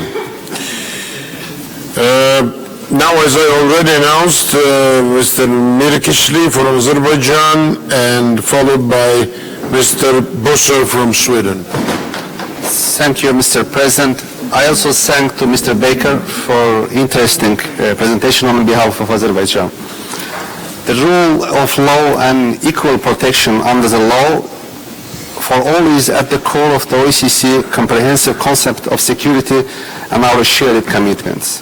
Human rights must be treated in the fair and equal manner, on the same footing and with the same emphasis. This is especially relevant in the context of conflict resolutions. The OSCE is well positioned to play a special role in combating intolerance in all its forms and manifestations in its region. Strict adherence to all OSCE principles and commitments by all participating states is a key for eradicating serious consequences of hatred and intolerance, including anti-Semitism. From our own experience in our South Caucasus region, we know that anti-Semitism cannot be seen as a threat targeting the Jewish communities alone. Where there is anti-Semitism, there are likely to be other discriminatory practices also. Empirical data on anti-Semitism in our region is indicative that higher level of the anti-Semitism is accompanied by intolerance and discrimination against representatives of other national and religious minorities and lead to creation of mono-ethnic society. Thus being said, it's our crucial importance to take a comprehensive approach towards the issue and address all manifestation of hatred and intolerance based on ethnicity or religious with equal determinations. Efforts taken in this regard should aim at eradicating historical and cultural underlying factors and focus on addressing root causes of the phenomenon. Thank you very much for your attention. Thank you very much for your intervention. Now, you already announced Mr. Busser from Sweden, followed by Congressman Steve Cohen from U.S. Thank you, Mr. President. Dear colleagues, nearly a month ago we met to remember and honor those who lost their lives in the Holocaust. We met to remind ourselves of the uttermost tragedy that plagued Europe not too long ago and to make sure that this will never happen again. For many years this seemed like a given, and we could rest assured that the plague of anti-Semitism would never be allowed to be spread again. For many years, this assurance was intertwined with the aspiration for a better and more democratic world. As an increasing number of countries was getting more democratic and showed a growing respect for the human rights, we had no reason to suspect that anti-Semitism and xenophobia would once again become a growing concern and infect our political system. I attend my work as a member of the National Parliament and in the OSCE Parliamentary Assembly with great pride because I do it with a firm belief that I contribute to a more democratic and safer world. And for that very reason, it hurts me to get acquainted with the reality of today's Europe. There are a number of challenges in front of us, a growing hatred towards Muslims, the fact that women and LGBTQ people are subject to systematic discrimination in a number of OSCE countries, and the threat of information, influence activities and fake news employed to deceive and corrupt the truth. The turn of events that we have seen in several countries in our region are worrisome. It hurts me to acknowledge that OSCE countries are retreating from democracy while fueling anti-Semitism and disregarding democratic values. The response to the decline in these countries are enhanced efforts towards a more democratic world. It is our responsibility to reverse the negative trend. We are gathered here during the winter meeting, representatives from 57 different countries, and at our disposal are some very powerful means to reach that goal. It is our obligation to use them in the best way possible, to improve and protect the political system, to fight the evil inherent in xenophobia, and to regain the assurance that we are leading a progress towards democracy and freedom. Thank you.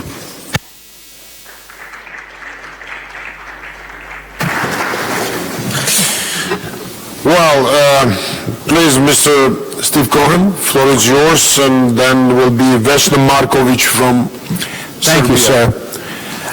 I think everything probably that can be said has been said. Senator Cardin made a wonderful address, Rabbi Baker did, and Mr. Sobotka did. Anti-Semitism has risen, and social media has allowed people to come out from underneath their rocks and express their opinions in anonymity. But those opinions existed before, during, and after social media. Jews have often been like the canary in the mine, and they are anti-Semitism is an indicator of deeper problems in our society. Jews have been taught to speak out about discrimination against others. At Passover, we celebrate our freedom from bondage in Egypt, and we're taught to remember all people in bondage. So when there are attacks on the press, those are anti-Semitic. When there are attacks on the judiciary, those are anti-Semitic. When there are attacks on gays and lesbians and on women, those are anti-Semitic.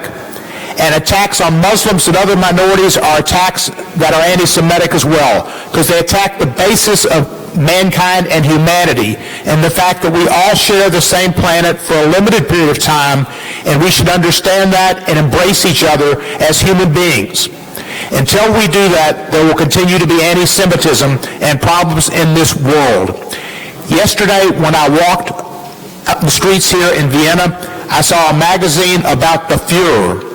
I realized that freedom of expression should allow that magazine to be sold, but it was a chilling effect on me thinking that someone would want to buy a magazine about the Fuhrer.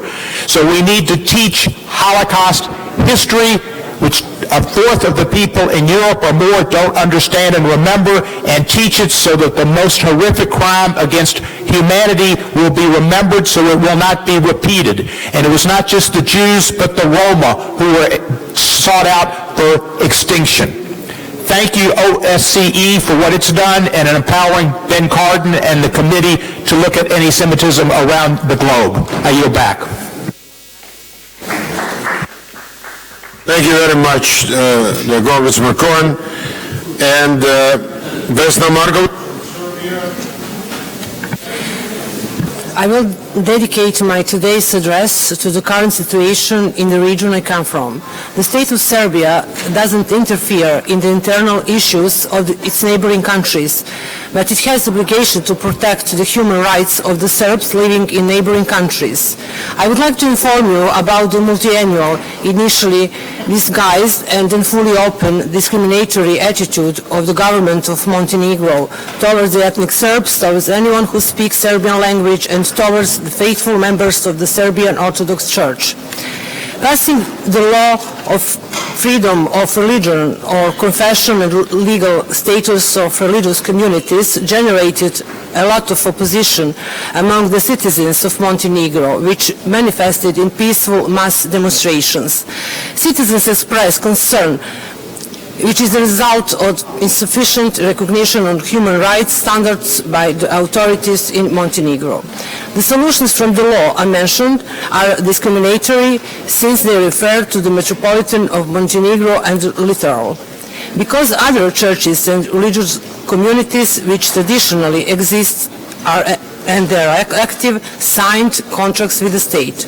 Apart from creating an extreme high level of legal insecurity, since under the circumstances when land registry books that didn't exist, it is impossible to provide ownership proofs for religious buildings dating from centuries-old times. The law directly violates the rights and especially of the Serbian Orthodox Church diocese in Montenegro. In that way, the law is in direct contravention of the position of the UN Special Reporter on the freedom of religion, who firmly believes that transferring the ownership rights of churches and religious communities to the state obviously is not in line with international standards on the freedom of religion. Such actions of the Montenegrin authorities are contrary to the Lund recommendation of the OSCE High Commissioner on National Minorities. I hope that you will focus your attention and activities on such an important issue. I don't have enough time for more details, but if someone needs more information, please let me know. Thank you for your attention. Thank you, dear Vesna. Now I'd like to ask Christian Vigenin for his intervention. Thank you, President. Dear colleagues, I'd like to underline my appreciation of the fact that the main topic of our debate this winter session is the combat against anti-Semitism, discrimination and intolerance.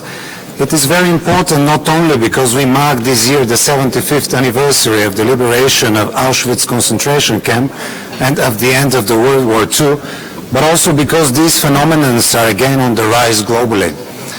I express my condolences to the families of those who lost their lives in the German town of Hanau the other day, victims of the extreme right nationalistic ideology. And yet there are no borders for the terror, and no one can say it does not concern me. There is a Bulgarian citizen among the victims. This tragic example shows how important it is to join efforts and fight together. History is important. Keeping the memory of the terror of the Holocaust is crucial, and no denial or distortion should remain without firm response. Likewise, we should not forget also the shining examples of resistance, even in the darkest times, among them the one of the Bulgarian people. Politicians, intellectuals, ordinary citizens, the Orthodox Church have risen against the deportation of the Bulgarian Jews, blocked the first trains and did not allow a single Jew to be sent to the death camps. Nearly 50,000 lives have been saved. Dear colleagues, I had the honor to represent the OSCE Parliamentary Assembly at the first conference of the Albanian chairmanship of OSCE in Tirana 2 weeks ago. I reminded the extensive work done by our Assembly in the past 2 decades on the combat against anti-Semitism. I underlined there that it is of crucial importance that we all join forces and spare no efforts in promoting and supporting tolerance and non-discrimination with a sense of collective responsibility and free of political agendas. We must also engage youth and pay special focus on educational efforts besides tailoring a decisive response to hate speech threatening both the online and offline spheres. Thank you. Thank you very much, dear Christian, and thank you again for representing our Parliamentary Assembly at the Chairman in Office at the conference which was organized by Chairmanship. It was very important to take part there and to convey our messages. Thank you again. And now, Ms. Daniela de Ridder. Ja, vielen Dank, Herr Präsident, vielen Dank, Rabbi Baker. Ich habe Ihnen mit großer Dankbarkeit zugehört. Und Sie haben völlig recht, wer über Antisemitismus spricht, der darf über Rassismus und Rechtsextremismus nicht schweigen. Wir haben den Anschlag in Hanau erlebt vor wenigen Tagen und ja, er war zutiefst rassistisch motiviert. Und ich danke allen Kolleginnen und Kollegen, die uns ihr Mitgefühl ausgesprochen haben. Wir dürfen hoffen, dass die vielen Verletzten, die keine Erwähnung gefunden haben, dass sie sich bald wieder rehabilitieren können und wiederhergestellt sind. Wir haben allerdings auch im vergangenen Jahr einen Anschlag in Halle auf eine Synagoge erlebt. Auch diese war zutiefst rechtsextrem motiviert. Und auch der Anschlag auf das Büro meines Kollegen Dr. Karamba Diaby, der einzige schwarze Abgeordnete im Deutschen Bundestag im Übrigen, war zutiefst rassistisch motiviert und sicher auch von Tätern ausgeführt worden, die dem rechtsextremen Milieu gehören. Jedes Jahr im Februar gedenkt der Deutsche Bundestag seiner nationalsozialistischen Geschichte. Und er tut das mit tiefer Sehnsucht nach Frieden und erinnert an den Holocaust und an die Befreiung von Auschwitz vor 75 Jahren. Es sind dies für mich immer Sternstunden des Parlamentarismus, wo Zeitzeugen die Möglichkeit haben, auf ihre persönliche Biografie hinzuweisen. Und es schmerzt mich deshalb ganz besonders, wenn der Fraktionsvorsitzende einer rechtsextremen Partei im Deutschen Bundestag den Nationalsozialismus als Vogelschiss der Geschichte bezeichnet. Ich habe heute das tiefe Bedürfnis, mich dafür zu entschuldigen. Liebe Kolleginnen und Kollegen, das ist nicht Deutschland. Wir haben Werte zu verteidigen und wir werden das tun. Die deutsche Bundesregierung hat deshalb nicht jüdische Beauftragte oder Beauftragte für das jüdische Leben in Deutschland auf Landes- und Bundesebene eingesetzt. Sie wird sicher auch unter der deutschen EU-Präsidentschaft weiter dafür Sorge tragen, dass Hass und Intoleranz keinen Boden gewinnen werden. Denn, seien wir ehrlich, Antisemitismus, Rechtsextremismus und Sexismus entspringen der gleichen Wurzel. Deshalb bitte ich Sie, keine Toleranz gegen Intoleranz auszuüben, denn dies sind keine Kavaliersdelikte, meine lieben Kolleginnen und Kollegen. Bleiben wir also unseren Werten treu und verteidigen wir sie gemeinsam. Vielen Dank.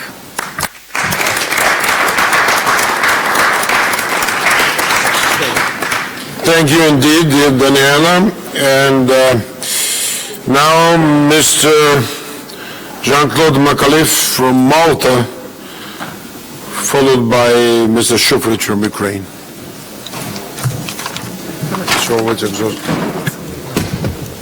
President Tsarelli, may I thank Rabbi Baker for the insights shared on anti-Semitism. We cannot discuss intolerance and discrimination without opening the lid over irregular immigration. Immigration has wide-ranging impacts on society and culture, and its economic impacts are no less substantial. By changing population levels and population growth, immigration augments both supply and demand in economies. Let's start from the point that we're all here because we have been chosen by our people to represent them.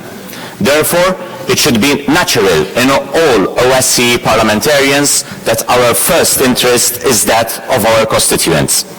Therefore, we cannot keep on speaking about irregular immigration only from the point of view of the ones running away from the troubles without recognizing the impact of those receiving burdens overnight. Having said that, I urge this Assembly to commission reports and studies on the impact of irregular immigration on the citizens within the hosting nations. We cannot address intolerance and discrimination by asking all the players in the team to abide to the newcomer's style and not guide the newcomer to integrate within the system. Most of the time, fear of the unknown, cultural prejudice and lifestyle differences are the cause of discriminatory behavior. Surely, education is the key forward, and we have best practices adopted by the Council of Europe and the United States when it comes to publishing guidance for teachers in fighting anti-Semitism. Securing upcoming generations and adopting critical thinking and becoming more resilient to any form of intolerance. On the other hand, having European nations who are resistant to honor their solidarity obligations in sharing the burden together with us Maltese, Italians, Spanish and Greeks is surely a contradiction to the mantra of OSCE. Promoting other perspectives to immigration studies will guarantee better integration programs, address imbalance in social progress, and ensuring a sustainable socio-economic population growth away from anti-Semitism and discrimination. Now let's hope we walk the talk.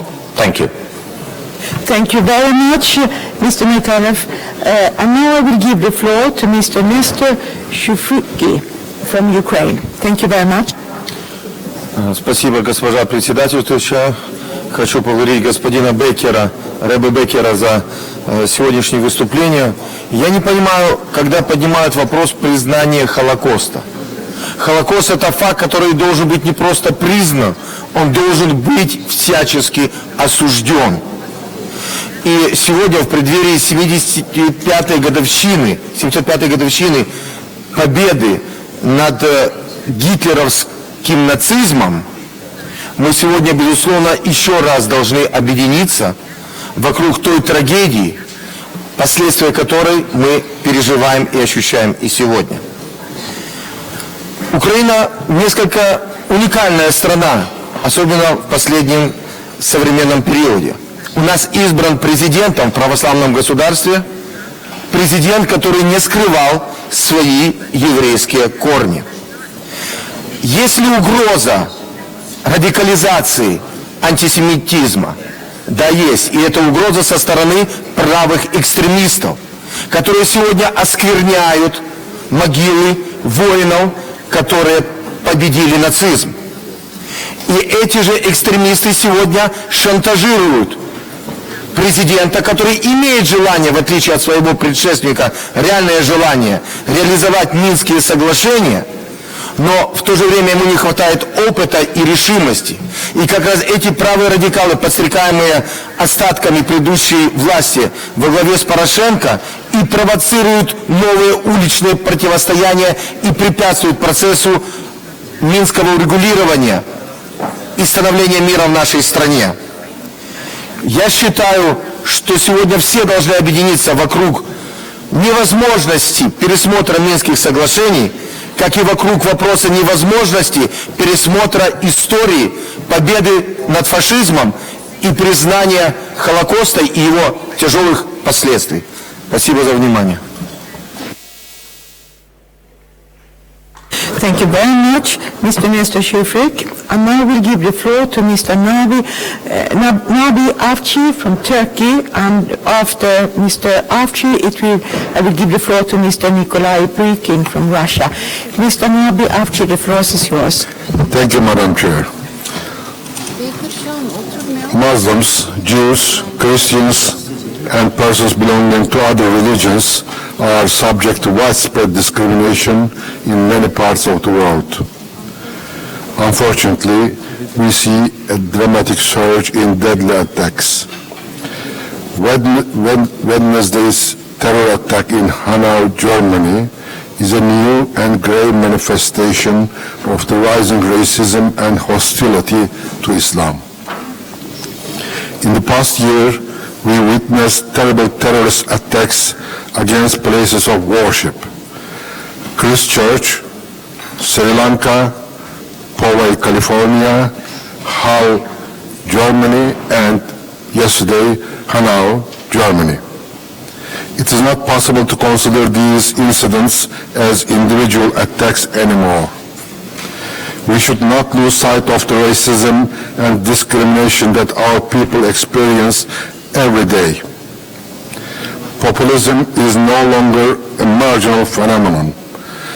Populist politicians deliberately fuel racism, xenophobia, and Islamophobia with their divisive language. Legislative regulations in a number of participating states are cementing discriminatory practice and policies. Often they are specifically directed against Muslims. These put at risk the implementation of fundamental freedoms and human rights. For example, in several participating states, Muslim and Jewish religious dietary practices are at stake.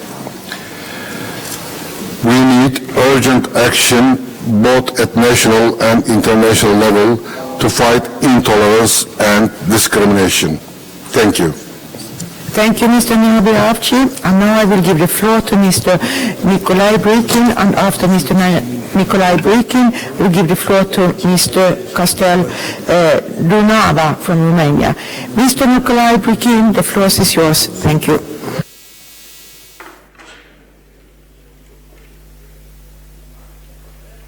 Is Mr. Nikolai Brikin here? Yes, please. The floor is yours. Thank you.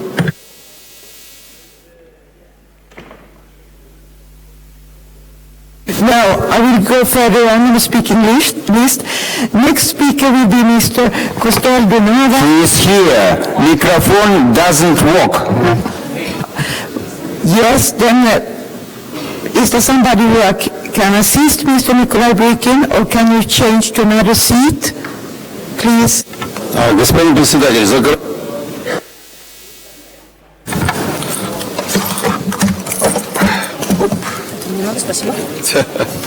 Уважаемые коллеги, прошу прощения, тут техническая проблема произошла, не работал у нас микрофон. Ну давайте по теме. Совсем недавно, 27 января, мы всем миром отметили Международный день памяти Холокоста и 75-летие освобождения концлагеря Освенцим. Склонив головы в память о жертвах и освободителях, казалось бы, достойный повод для объединения наших стран, народов и политиков. Но, к сожалению, за последние дни прозвучало так много абсурдных комментариев, из которых можно сделать только один неутешительный вывод.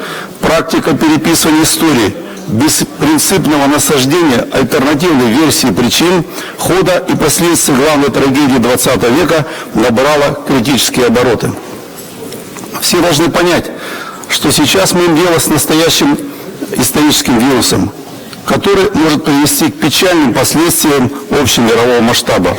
Выступая на форуме памяти Холокоста в Иерусалиме, вице-президент Соединенных Штатов Америки Майкл Пенс говорил о союзных войсках, освободивших Освенцим.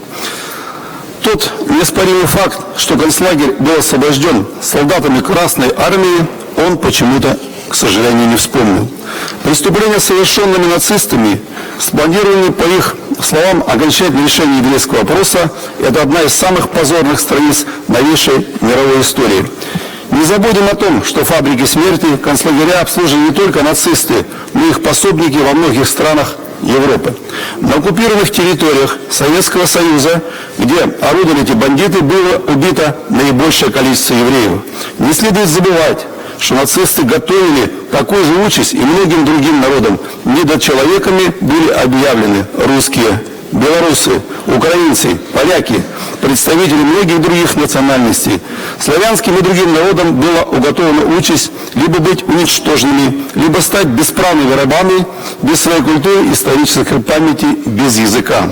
Тогда, в 1945 году, конец варварским планам положил прежде всего советский народ, отстоявший свое отечество и принесший освобождение от фашизма Европы.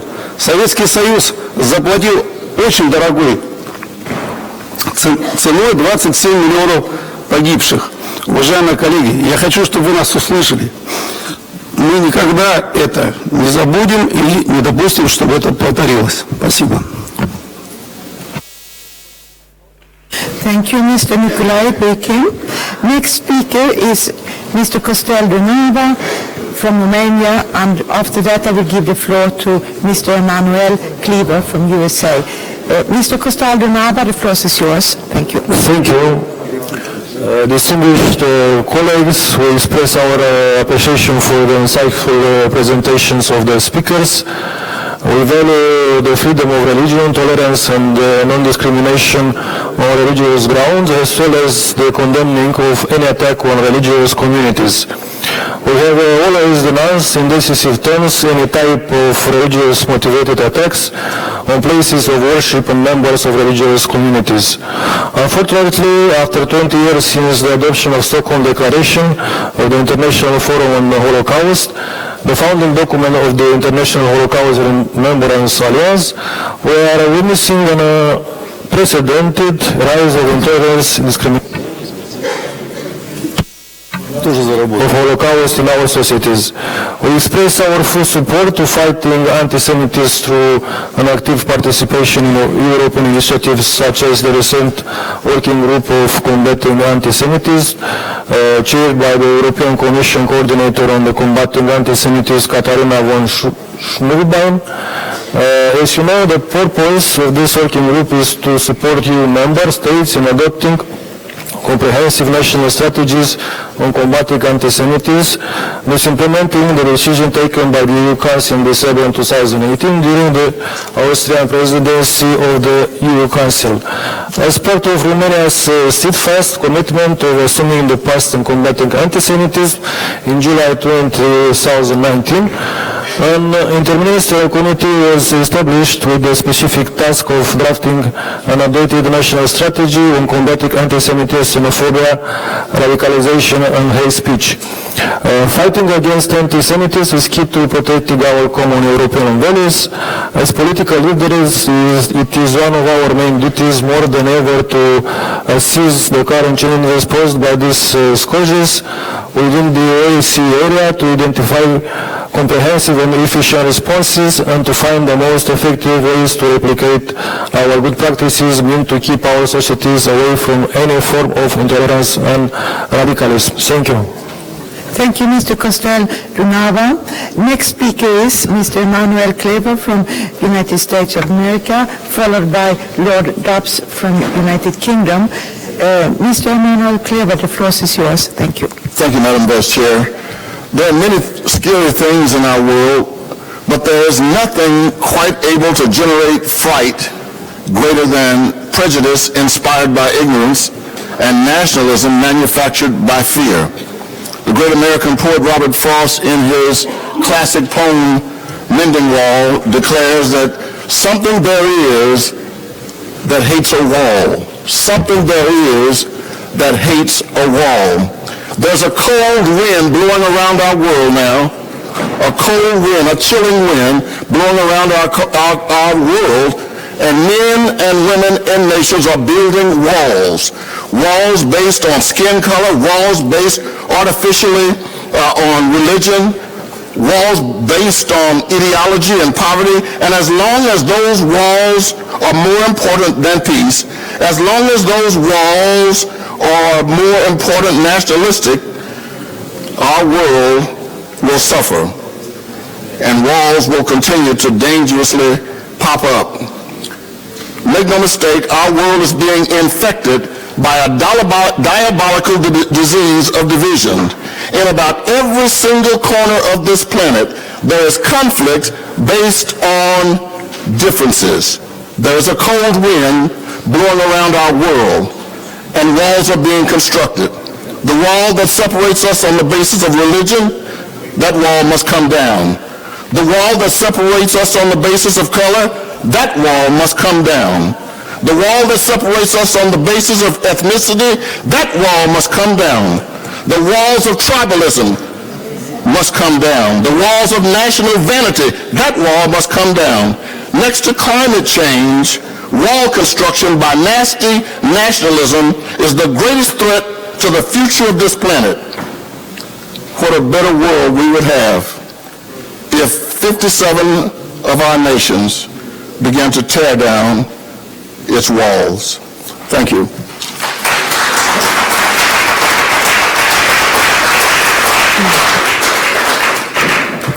Thank you, Mr. Emmanuel Clever. Next speaker is Lord Dobbs from United Kingdom, and followed by Ms. Patricia Bouvet from Canada. The first is yours, Lord Dobbs. Thank you, and thank you for the message that Senator Cardin gave us at the start of the proceedings, particularly as he organized a very interesting side event in Luxembourg to which he invited me to take part. Can I just read something that came on social media a little while ago to me? What a shame you survived the Holocaust. You should be grateful for my country saving you lot. You are a senile old twit that would have every Muslim rapist and pernicious illegal immigrant coming into this country. Happily, you don't have long to live. And that was followed by a letter with large letters inside which said, are you still alive? Why did they send me that? Because I came to Britain on a kinder transport, I escaped the Holocaust, and because I was campaigning on behalf of child refugees. In Britain, we have an excellent organization called the Holocaust Education Trust. I'm sure there are similar organizations in many of your countries. And their aim in life is to take school students to Auschwitz so they can see for themselves. Just recently, I was invited to speak at a school in East London, mainly Muslim boys. And their project was to study kinder transport and the Holocaust. And one of the Muslim boys said to me, what do I say to somebody who denies the Holocaust? References were made to Israel. Of course it would be anti-Semitic to deny the right of Israel to exist. But it is surely also right to be critical of the policies of the Israeli government without being called anti-Semitic. The German ambassador to Britain has made a point of attending many events which commemorate the victims of the Holocaust. He organized a seminar in the German embassy on anti-Semitism. Great tribute to Germany that you have an ambassador who does such a good job. Three things. Education is clearly crucial. It's important we have guidelines, and we need legislation on hate speech, because an attack on Jews, or an attack on Muslims, or an attack on black people, or an attack on gay people, these attacks are attacks on all of us. That's why we need legislation against hate speech.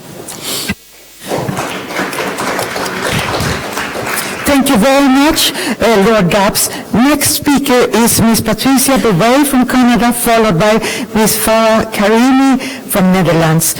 Ms. Patricia Bouvet, the floor is yours. Thank you, and I would like to thank all our speakers on this important issue. Freedom to exercise religion is indeed a keystone of liberal democracies. In combating anti-Semitism and all racism and discrimination, education and cultural understanding are essential. They contribute to freedom of religion, tolerance, human rights, social cohesion, peaceful coexistence, and all aspects of civil society. Cultural understanding includes artistic expression in the three international languages of visual arts, music, and movement. They give voice to societal issues and present solutions, reflecting the human and humanity, and serve to reduce fear. To tear down the walls, our colleague from the U.S. mentioned, We need to present and engage in these arts and cultural endeavors and celebrate the leadership of our Jewish friends and colleagues in every aspect of civil society. Thank you. Thank you, Ms. Patricia Bouvet. And next speaker is Ms. Farah Karimi, followed by Mr. Pascal Alissard from France. Ms. Farah Karimi, the floor is yours. Thank you. Thank you very much. Thank you, all the speakers. Anti-Semitism goes hand in hand with racism, discrimination, and intolerance. And how these are increasing in OSCE region is really very worrying. It is urgent to condemn and take action against all forms of discrimination, racism, intolerance, and anti-Semitism. Yesterday, we hosted a side event on the new and old ways of suppressing dissent in the OSCE area. We heard a lot from people who are not only experts in the field of human rights, but in some cases are also victims of persecution themselves. Their presentations gave deeper meaning to the debates we are having in our assembly.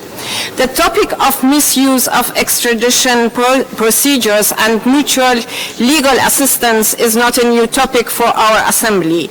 We have discussed it several times at annual sessions in the past years. In our Luxembourg declaration from last summer, we specifically condemned the continued politically motivated abuse by some participating states of Interpol databases and mechanisms. We called on these states to stop using unnoticed and diffusions to harass political opponents, journalists, members of civil society, and business people beyond their own borders. Yesterday's side event had shown the urgency of this issue. The reason why we addressed it in our previous declaration is still here today. Even though we reiterated in Luxembourg that all our OSCE PA resolutions must be implemented. Dear colleagues, I would like to urge you to take needed actions, in particular in national parliaments, to oversee and scrutinize the actions of governments which are abusing mutual legal cooperation and continue to attack their opponents outside their countries. Thank you. Thank you, Ms. Farah Karimi. Next speaker is Mr. Pascal Alissard from France, followed by Mr. Vladimir Georgiev. Mr. Pascal Alissard, the floor is Merci, yours. Madame la Présidente, mes chers collègues. Il est des mots dont on espérait être débarrassé tant ils ont causé au fil des siècles de drames humains. Il en va ainsi de l'antisémitisme. Il y a un siècle, cela avait commencé un peu partout en Europe par des propos disqualifiants, des attitudes soupçonneuses puis hostiles à l'égard des membres de la communauté juive, souvent accusés d'être des spéculateurs ou des agents de l'étranger. Puis sont venus dans plusieurs pays européens les menaces, puis les violences physiques, les discriminations, validées souvent par les autorités publiques. Cette lente dégradation a conduit aux crimes les plus abominables. Il faut rappeler inlassablement tous ces événements et leurs causes aux jeunes générations, en particulier en cette année du 75e anniversaire de la libération du camp d'extermination d'Auschwitz-Birkenau. Ce travail mémoriel éducatif est essentiel et il doit se poursuivre. Nous, les pays de l'OSCE, devons l'encourager, car la connaissance de l'histoire, l'entretien de la mémoire sont autant de remparts contre l'extrémisme. Le droit et son application ferme par nos tribunaux constituent aussi un second rempart qui doit protéger les victimes d'actes et de propos antisémites. Comme l'ont rappelé à juste titre quelques-uns des survivants du camp d'Auschwitz présents lors de ces commémorations, il est honteux que 75 ans plus tard, nos petits-enfants soient à nouveau confrontés à la même haine. Cela ne doit jamais être toléré. Cet état de fait est révélateur de quelque chose de plus profond, de tension dans la société d'un monde en crise. Par exemple, en 2018, les Français juifs, qui représentent moins de 1% de la population, ont subi 55% des violences physiques racistes commises en France. Je pense que nous pourrions trouver des situations comparables ailleurs. Il ne faut pas laisser les différentes organisations qui professent cet antisémitisme s'enraciner dans notre paysage politique. Je voudrais dire aussi, et ça a été rappelé, qu'avec les nouvelles technologies, l'antisémitisme se répand aussi sans barrière sur Internet, sur les réseaux sociaux et influence souvent les plus jeunes, les plus fragiles, les moins armés pour y faire face. Les conséquences que l'on peut redouter de ce regain d'antisémitisme sont diverses. Outre le lent pourrissement de la société, elle crée dans la communauté juive un sentiment grandissant d'insécurité qui, vous l'avez compris, n'est pas qu'un sentiment puisqu'il s'appuie sur les faits. Dans les quartiers, les familles s'organisent, restent attentives à leur environnement et pour éviter les problèmes, les violences, les enfants rejoignent parfois des écoles confessionnelles, quittent l'école publique. Je termine. D'autres communautés font de même, si bien qu'on assiste à une recomposition sociale dans certains quartiers sur des bases ethniques ou religieuses. Dès lors, l'Europe et ses valeurs universalistes, son ouverture, sa tolérance, se trouvent confrontées à un repli communautaire à grande échelle. La laïcité ou le sécularisme sont les fondements de cette lutte. Je vous remercie. Et j'aurais aimé bénéficier de la même tolérance que d'autres pour le propos. Thank you very much. Thank you, Mr. Pascal Alessard. And now I will give the floor to Mr. Vladimir Georgiev from North Macedonia, followed by Mr. Hanasaf Danielyan from Armenia. Mr. Vladimir Georgiev, the floor is yours. Thank you. Thank you, Mr. Felt. Thank you for paying attention to these issues. And I'm glad that there are so many participants, so many speakers about this issue in our plenary, in our organization. I'll keep within the time frame, having in mind that there is no short, bad speech. Madam Söderfeld, fellow parliamentarians, I think that we are stressing here and we are dealing with an important issue. And yes, additional attention to anti-Semitism, discrimination, and intolerance is needed.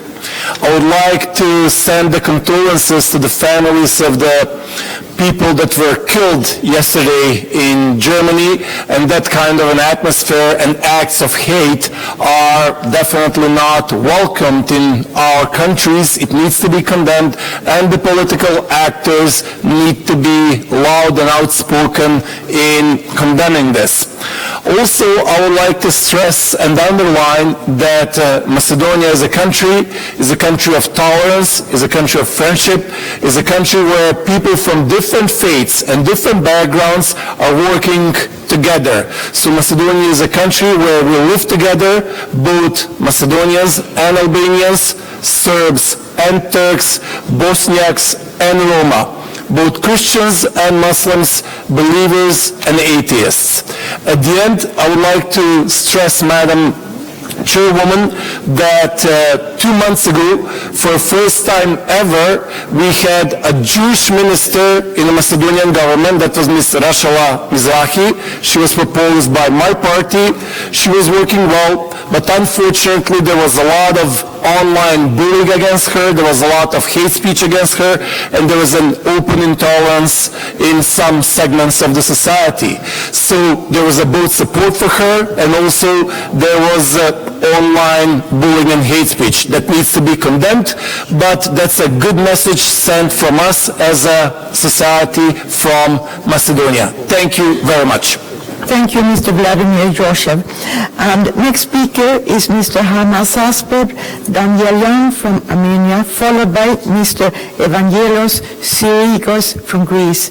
Mr. Hanasasper Danielyan from Armenia, the floor is yours. Thank you. Thank you, Madam Söderfeld. And I want to join all my colleagues commending the speech of Rabbi Baker. And I think a large number of speakers comes to prove the sensitivity of the issue and the importance we give it to it. Indeed, Holocaust has been an ultimate crime of anti-Semitism, and it is our moral duty to remember the victims of Holocaust and, in fact, all other genocides. Our experience lies behind special responsibility of Armenia to stand at the forefront of genocide prevention efforts, and we continue to actively contribute to international efforts in this direction. Since 1998, Armenia has been promoting the prevention of genocide as a very important function of the international community, and we will continue to do so. Armenia has initiated a resolution on the International Day of Commemoration and Dignity of Victims of the Crime of Genocide and Prevention of this crime, which was adopted by consensus by the UN General Assembly on September 11, 2015. I want to also remind us about the work we have done in OSCE Parliamentary Assembly, particularly Luxembourg Declaration, where we jointly recognize the primary responsibility of the participating states to protect their populations from genocide and atrocity, and we welcome the call on National Parliament of OSCE participating states to recognize the Armenian genocide.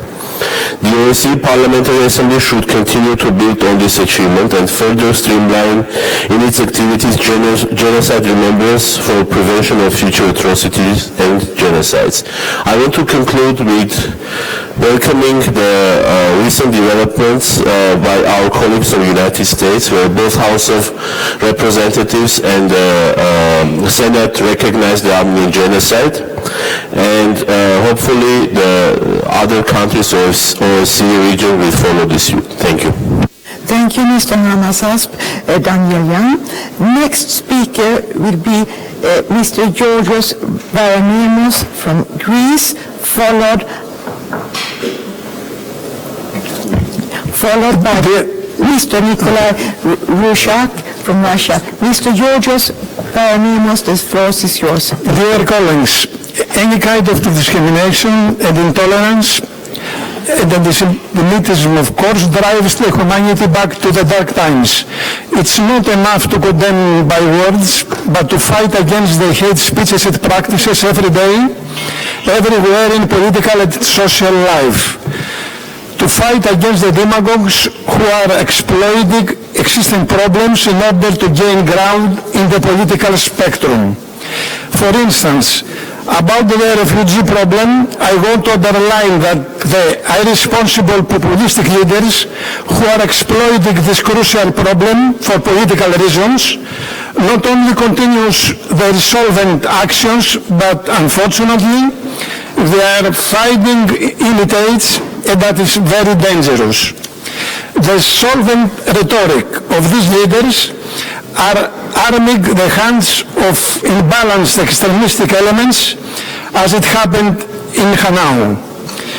Yesterday, I had colleagues from Turkey to talk against xenophobia and Islamophobia, and we agree with them at this field. But in the same time, I want to ask them something. Did they are thinking what kind of feelings or negative energy or uncontrolled winds liberates the blatant violation of the international law by the so-called memorandum between Turkey with Libya?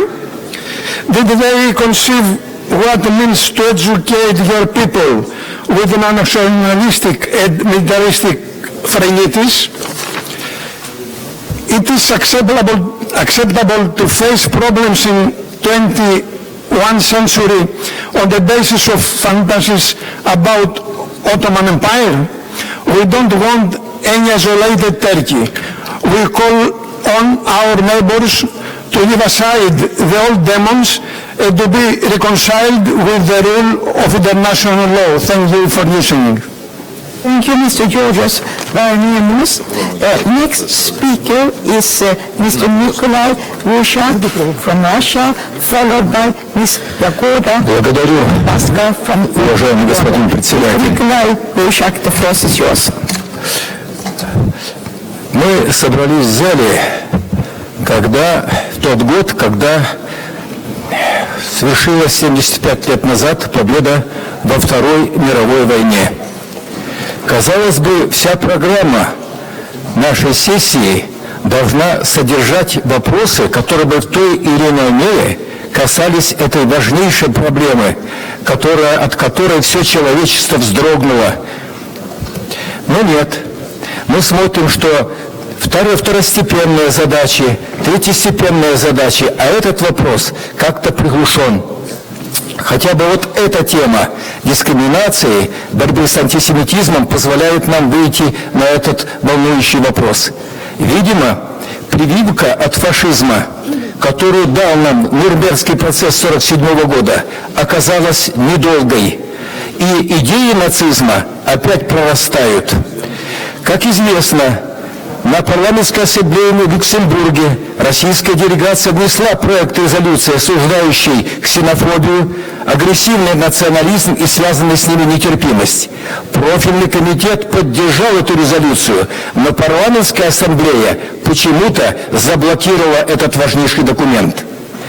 Сегодня мы распространяем письменную декларацию, осуждающую попытки пересмотра итогов Второй мировой войны.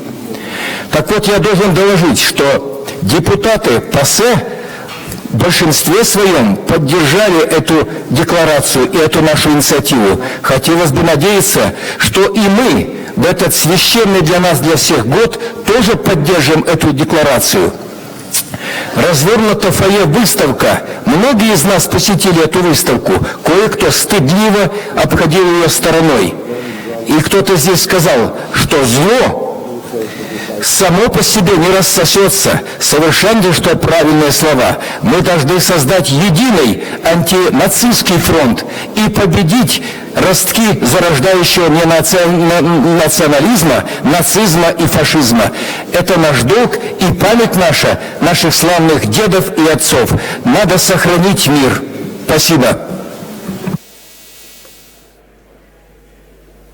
Thank you, Mr. Nikolai Vyshak. Next speaker is Ms. Jagoda Shapaska from North Macedonia, followed by Ms. Lucica Stojkovic from Serbia. Ms. Jagoda Shapaska, the floor is yours. Thank you. Thank you, Madam Chair. First of all, I would like to express my condolence to the people who were killed yesterday. Ladies and gentlemen, dear colleagues, the topic of today's debate is a very important issue presently in member states of the OSCE, which as an important international organization is making great efforts in combating anti-Semitism, discrimination, any kind of intolerance as part of its commitment to security, peace, human rights, trust and safety. This topic is of particular importance at the time of the 75th anniversary of the liberation of Nazi concentration camp Auschwitz-Birkenau. The commemoration of this day is an occasion to remember all victims of the Holocaust, and among them more than 7,000 Jews from Skopje, Bitola and Štip who were deported and killed in the Treblinka concentration camp in March and April 1943. This great tragedy is engraved in our collective memory, and we must never allow something of its kind to ever happen again. Our commitment to the promotion of democratic values, mutual respect, tolerance and pluralism, peace and cooperation among people will enable us to build the future of the world based on mutual deep understanding and cooperation. This is why the government of the Republic of North Macedonia devotes particular attention to combating discrimination, hate speech, racism, intolerance and other forms of human rights violation, and strongly committed to preserving the memories and the truth about the Holocaust. Thank you for your attention.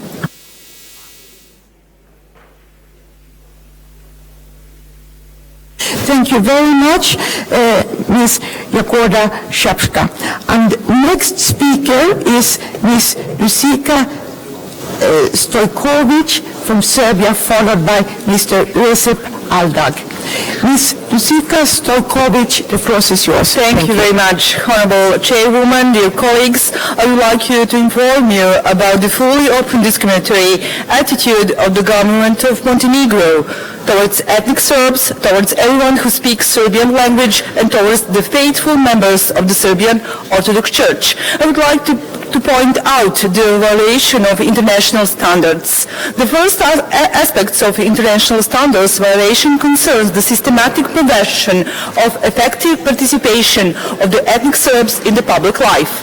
According to the results of 2011 census, ethnic Serbs in Montenegro constitute 28.7% of total number of citizens. The number of individuals whose mother tongue is Serbian amount to 22.88% of the overall number of citizens. Among 24 members of Montenegro government, there is not a single ethnic Serbs. How it is possible that the largest population after Montenegrins, such the ethnic Serbs, have no representatives in the government in Montenegro or other institutions or bodies? For example, this is not the case in North Macedonia, where Albanians constitute 25% of the total number of citizens, and they are represented in all bodies and the public institutions. Such actions of Montenegrin authorities are contrary to land recommendation of OSCE High Commissioner and national minorities. And finally, Republic of Serbia does not interfere in the internal issues in Montenegro, but it has obligation to protect the human rights of the Serbs living in the neighboring countries. I hope that you will focus your attention and urgent activities on such important issues. Thank you for your attention.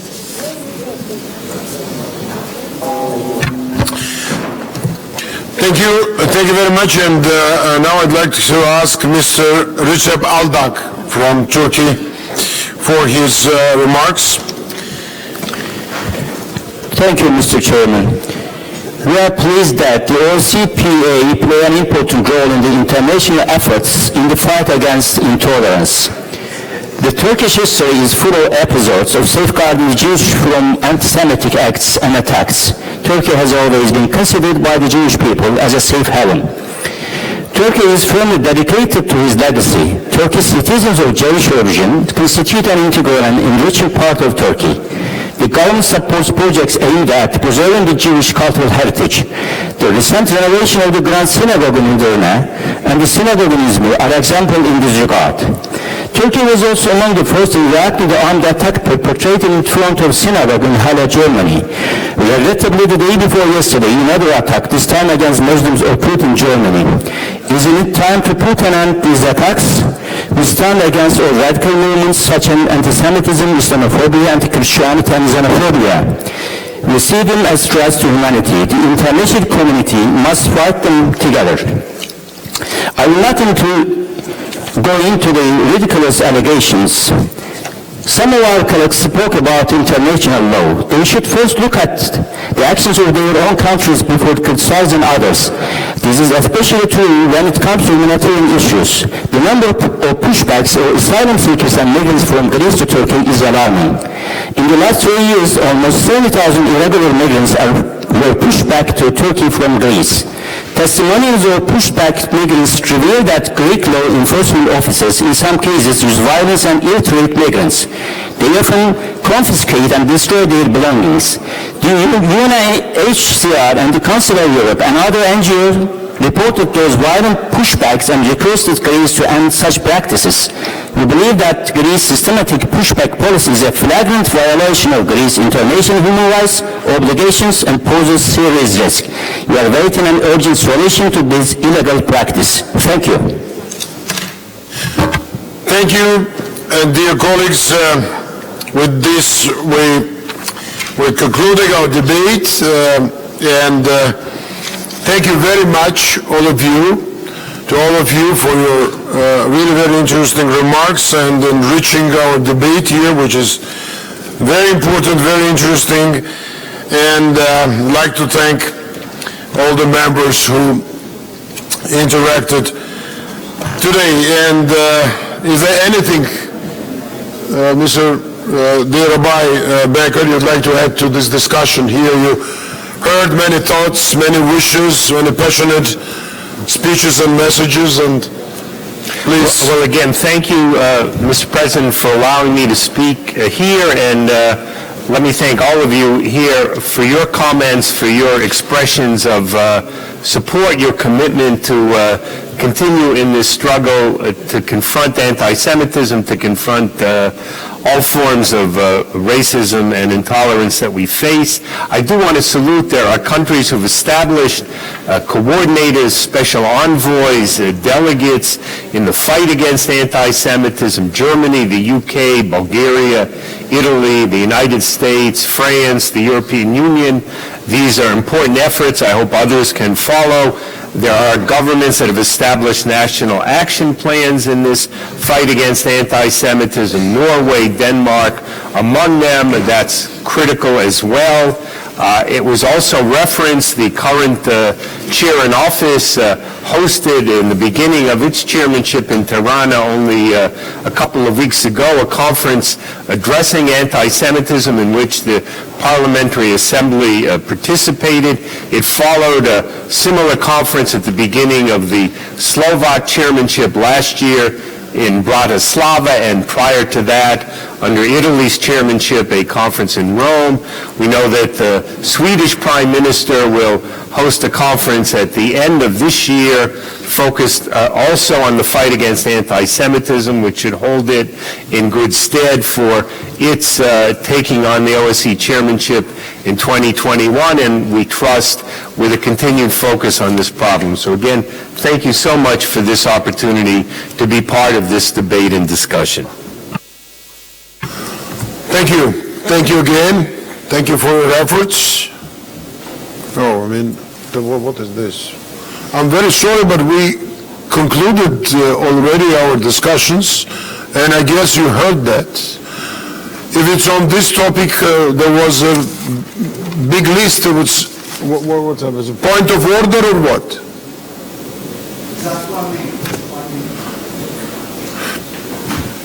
Just 1 minute? Please, go ahead. Okay, because we heard Turkish delegation speaking about pushbacks on the Greek islands of refugees.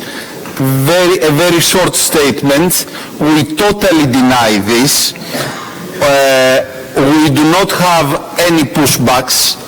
On the contrary, because we accept everybody on the Greek islands who asks for asylum, and we do not send him back to Turkey because we consider that they do not have a fair asylum process. That's why we have such a huge problem on the eastern Aegean Greek islands, because everybody goes there. We do not have pushbacks. Okay, unfortunately it was not in the hall. Maybe it was something, some statement from Turkey, but I would like to advise you on this purpose to meet and clarify. If you need my mediation, I can do that as president, but I think it's not a theme of another topic of anti-Semitism here, but I understand that you wanted to clarify something. Thank you very much. With this we concluded. Again, dear Rabbi, thanks for the great work and efforts that you are doing and contributing to our societies. And thank you very much for being with us today. And I'd like also to thank chairmanship for having you as a special representative in this field. So we concluded this part of our work on our agenda, the debates on anti-Semitism. And now I'd like to open a new, let's say, chapter of our agenda.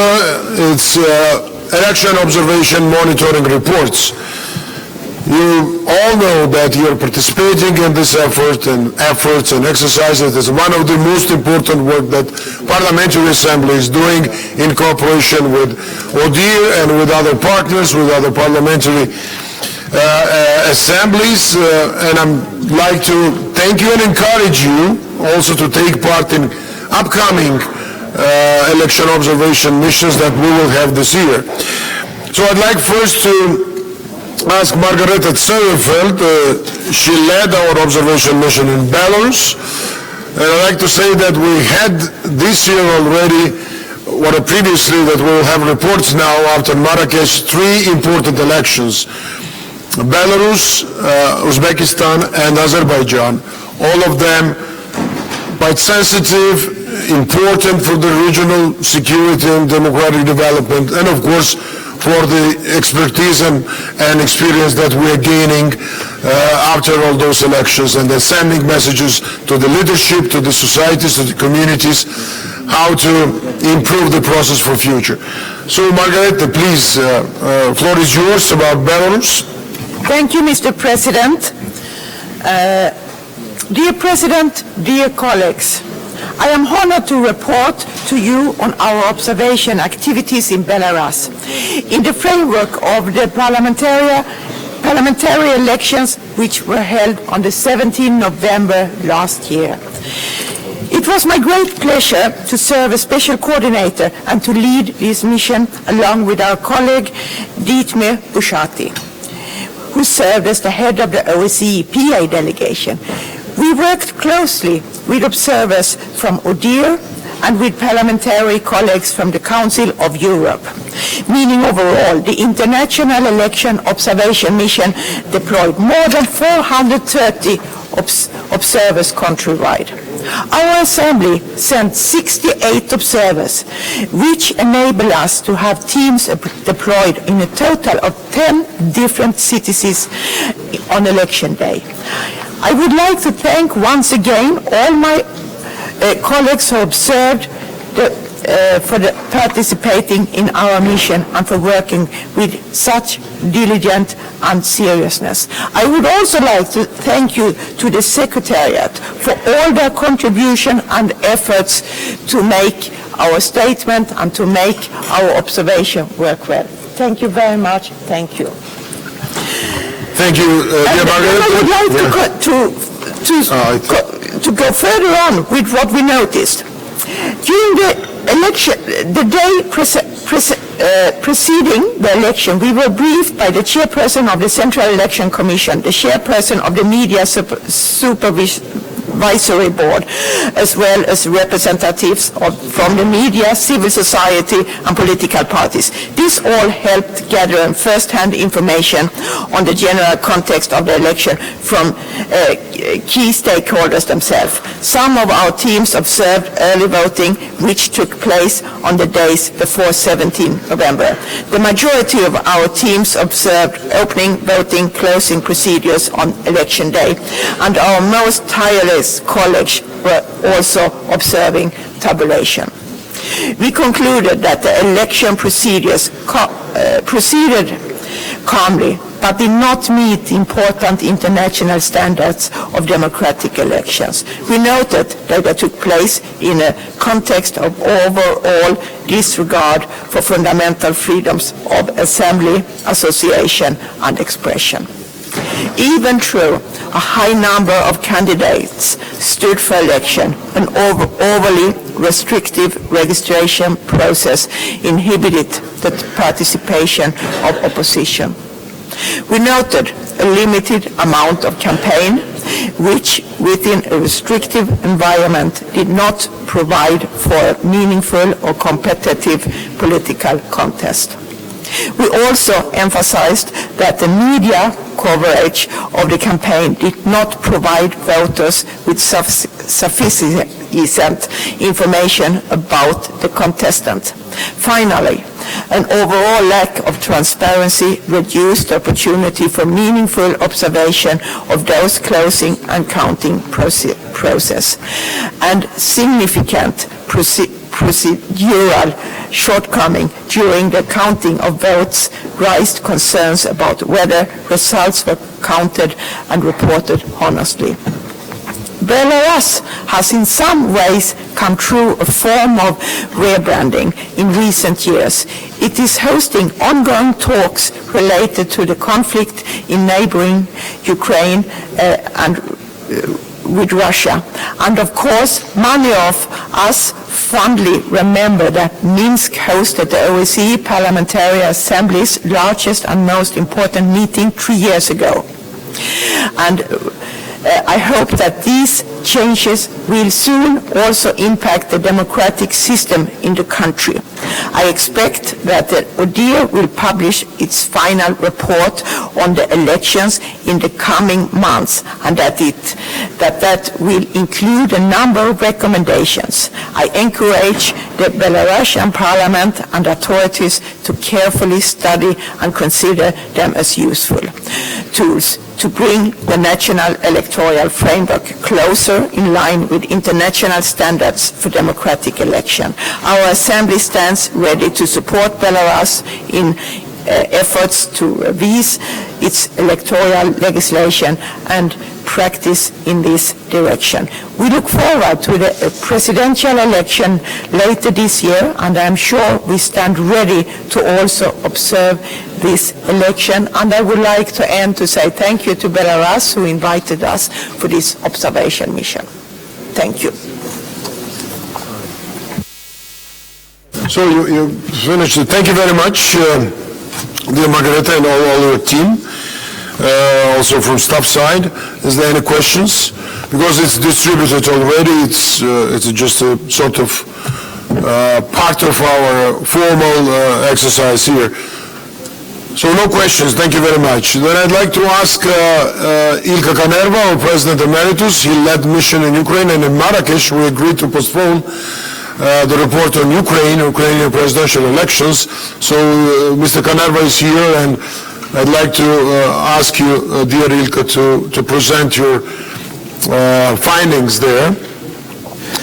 Okay, in the most squeezed manner as it possible. Okay, Mr. President, thank you very much indeed. So first of all, I want to mention that I was very, very pleased to serve as a special coordinator during the post-elections observation missions deployed by our own assembly to Ukraine last year. Thank you. These were the major efforts and included multiple visits, including by you, Mr. President, and you know that we really appreciate your personal involvement. We first observed the presidential elections with the first round in March last year and the second round in April. I was lucky to be supported in work by Doris Barnet, who served as a head of our mission in there by the OSCE EPA delegation. As usual, we worked closer with ODIHR and our parliamentary partners from our Council of Europe, European Parliament and NATO. Following the first round, we noted that the elections were competitive and that voters had a broad choice and turned out in high numbers. Candidates were able to campaign freely, but indications of misuse of state resources and vote buying undermined the credibility of the process. We also commented that despite of diverse media landscape, campaign coverage in media lacked in-depth analysis. We subsequently noted that the second round was well organized, despite operational challenges and limited time frame. We concluded that presidential elections in Ukraine were competitive and held in respect of fundamental freedoms. We pointed out, however, that campaign for both rounds lacked genuine discussions of issues of public concerns and that the media landscape and campaign coverage reflected the dominance of economic interests in public and political life. By the way, let me point out that the presidential elections in Ukraine attracted the biggest OSCE EPA mission of 219 with 107 observers deployed in numerous cities throughout the country. In July, we were back in Ukraine to observe early parliamentary elections called by the newly elected President Zelensky. I highly appreciate being supported in this mission by Ms. Serene Molborgi, who served as a head of the OSCE EPA delegations, as well as our traditional partners. We concluded that election day was generally peaceful and fundamental rights and freedoms were overall respected during our electoral process. We praised the electoral administration's general competence, despite the short time available to prepare the elections. We did, however, note widespread vote buying and misuse of incompetency. We also commented that intertwined business and political interests dictated the media coverage and elections and allowed the misuse of political finances, including the local level. We, of course, couldn't ignore that elections took place in the context of the ongoing armed conflicts and other hostilities in the east of the country and the illegal annexation of Crimea Peninsula by the Russian Federation. As a consequence, the elections could not be organized in Crimea and certain parts of Donetsk and Luhansk oblasts that are controlled by illegal armed groups. These people's democratic rights are another casualty of the conflict. I think all those who took the time to contribute to our missions, this was a strong team effort anyway. All in all, for the two elections that took place in Ukraine last year, the OSCE, including both the ODIHR and the PA, deployed around 1,500 observers across the country, which I take as a sign of our continued interest and dedication of the OSCE commitments, as well as the willingness to contribute to Ukraine's democratic development in particular. I hope that we can continue to work with the newly elected Rada for further improve democratic processes in there. Thank you. Thank you very much, dear Ilka. Is there any questions? Thank you. I also took part in these elections for the second round, and I can, prove that our team worked very well. And thanks also to Søren on board and our staff who's been there, and our secretariat, of course. And then on Azerbaijan, where is Artur Gerasimov? Please, Artur. Dear Mr. President, dear Secretary General, dear colleagues, our observation in Azerbaijan was, as usual, carried by two organizations, the OSCE and the Council of Europe.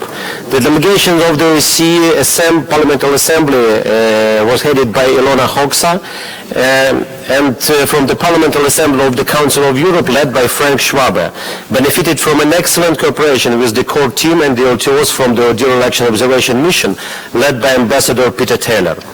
I repeat my thanks to them for this close cooperation. More than 300 observers from both organizations were deployed across the country. From our assembly, we had 57 observers who deployed to many locations, including to Ganja, Ismaili region, Sumgait, Baku city, and surrounding region. We did not, and of course could not, observe in territories not under Azerbaijan control, where elections could not be held.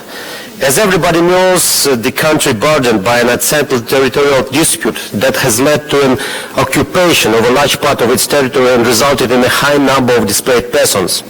We, and in particular I, who comes from a country that is currently subject to aggression and occupation, are well aware of that, and we looked into the concrete measures taken by the authorities to ensure the voting rights of the IDPs.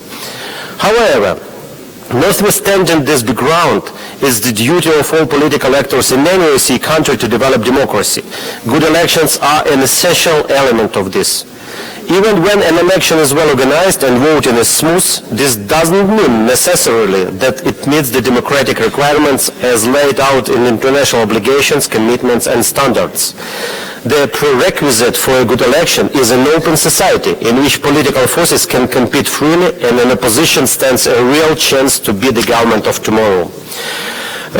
Based upon as a result of our observation, the honest statement was created with strong and strict conclusions. Some of the main conclusions.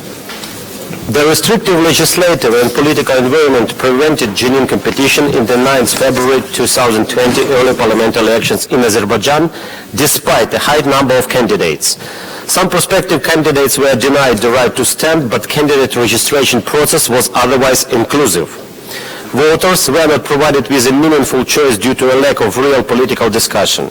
Many candidates used social media to reach out to the voters, but this didn't compensate the absence of campaign coverage in traditional media.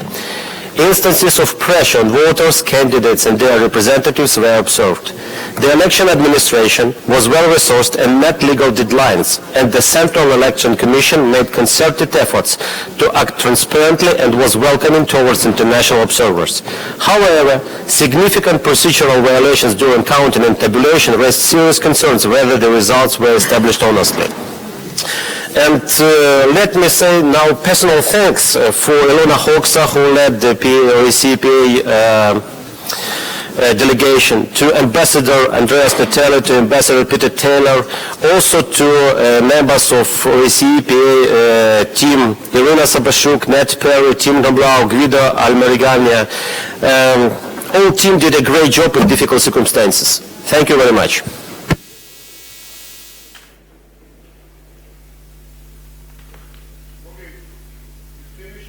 You finished already? Thank you very much, because I was occupied here with some procedural issues. So, any questions?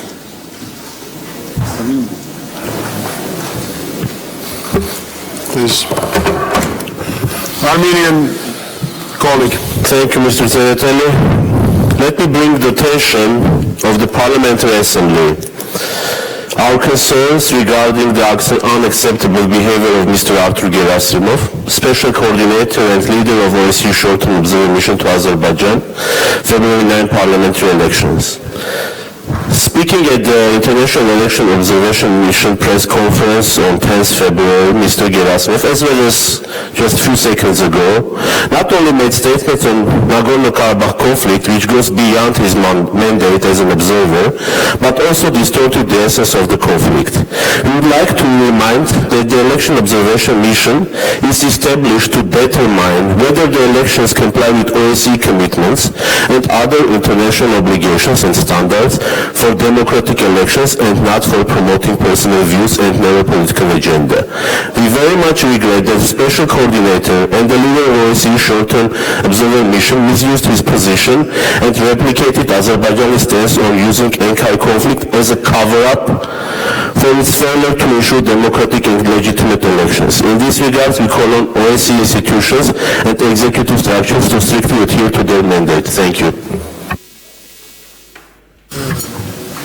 So if I understand your point, if we will start and open now a new debate about Armenia and Azerbaijan, we'll never end with this. I think if Artur wants to reply, that will be more legitimate, I think.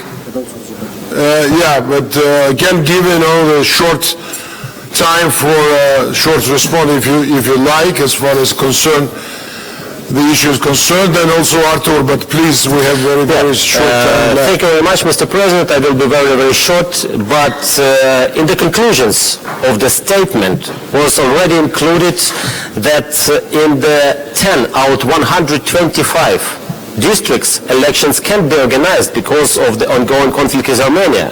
And let me mention also, this is not only about Nagorno-Karabakh, because some other districts are also not under government control or partially not under government control because of this ongoing conflict. And this was mentioned in the report and in conclusions of the report. Thank you.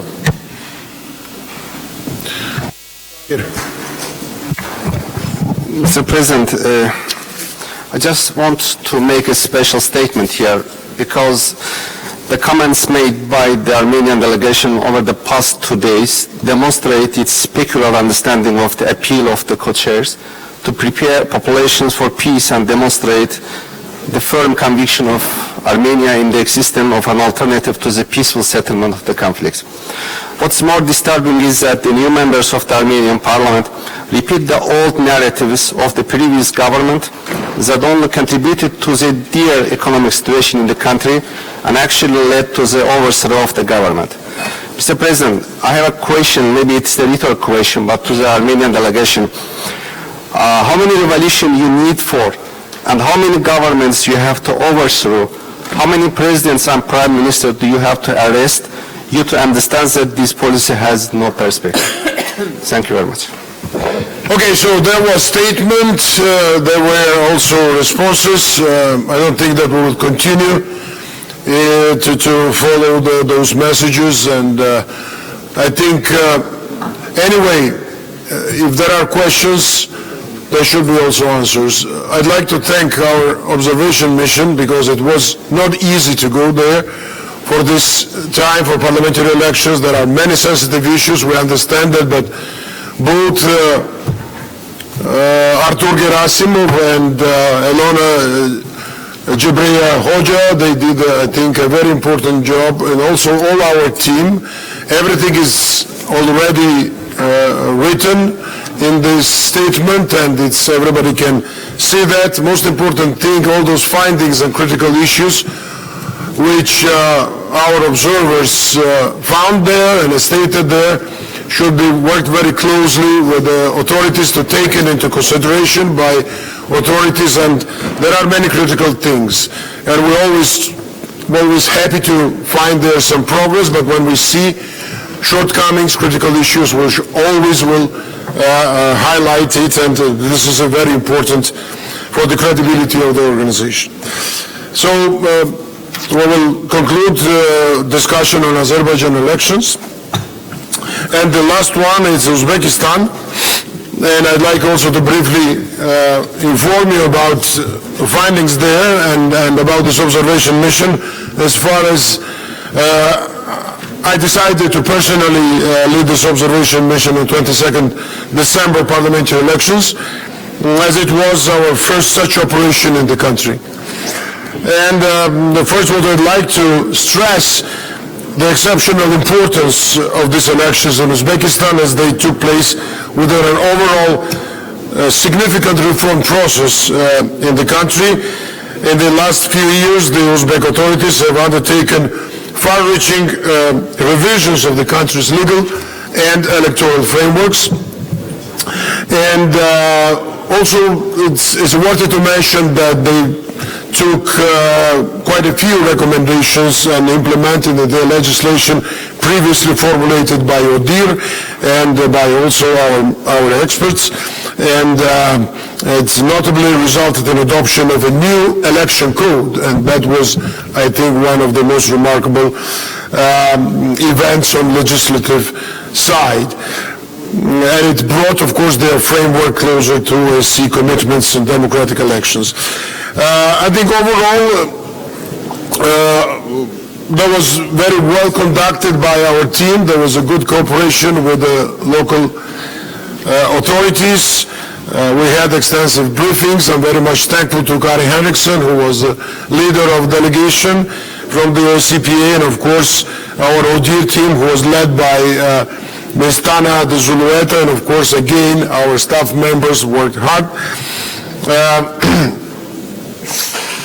So there were many novelties in Uzbek elections, like the live streaming of debates, which the first time happened there. Central Election Commission made a great effort to prepare parliamentary elections in an improved manner.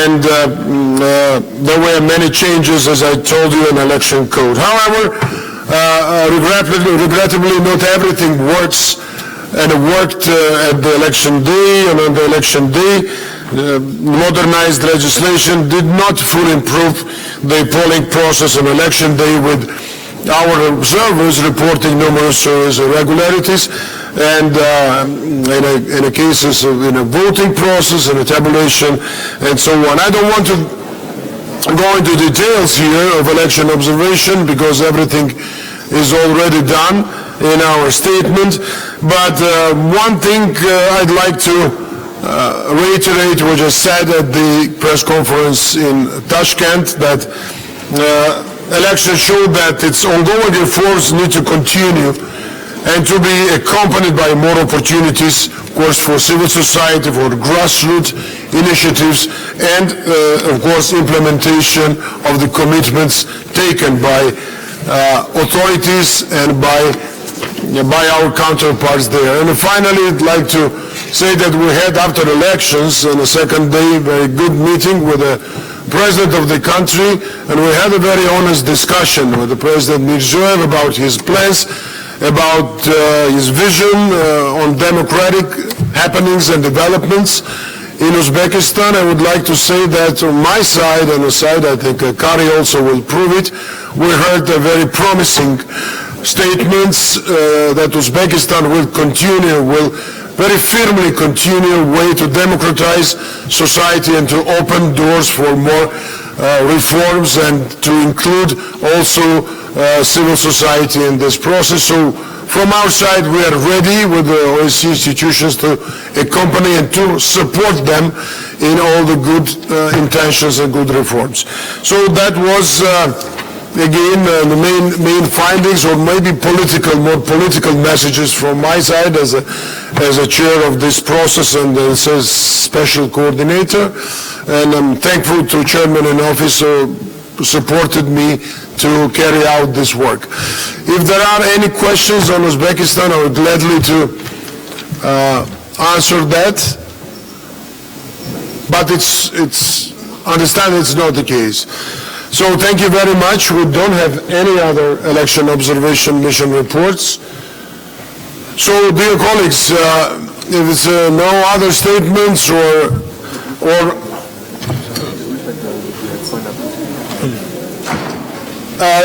Uzbek delegation? No. Okay. There are two requests from Uzbek delegation and then also from Turkish about the events, about the forthcoming events. I understand. I did not see you. Well, what? Okay, then please, Uzbekistan. Господин председатель, благодарю за предоставленную возможность выступить. Уважаемые дамы и господа, я думаю, что председатель миссии подробно остановился на тех моментах, которые были созданы в Республике Узбекистан, о законодательной базе и тех новшествах. Мне хотелось бы остановиться на том, что приняло участие беспрецедентно большое количество международных и иностранных наблюдателей, представителей зарубежных СМИ. Всего мониторингу и освещению выборов осуществляли более 800 наблюдателей из 50 иностранных государств и 10 международных организаций, свыше 130 представителей зарубежных СМИ. Особенно приятно отметить, что впервые полномасштабные миссии наблюдателей БДИПЧ и парламентской ассамблеи ОБСЕ во главе с президентом Церетели приняли участие в наблюдении за выборами в Узбекистане. БДИПЧ и парламентская ассамблея ОБСЕ особо отметили масштабные усилия, приложенные страной для подготовки и проведения парламентских выборов, которые стали важным вехой в дальнейшем укреплении основ демократического правового государства и сильного гражданского общества в Узбекистане. Вместе с тем, миссиями и делегациями международных наблюдателей представлен ряд рекомендаций по дальнейшему совершенствованию выборного законодательства и избирательной практики. Уважаемые коллеги, выводы и рекомендации международных наблюдателей лягут в основу планомерной и последовательной работы парламента по дальнейшему совершенствованию соответствующего законодательства и избирательного процесса. Уверен, что это является наглядным свидетельством твердой приверженности и стремления Республики Узбекистан к проведению подлинно демократических выборов.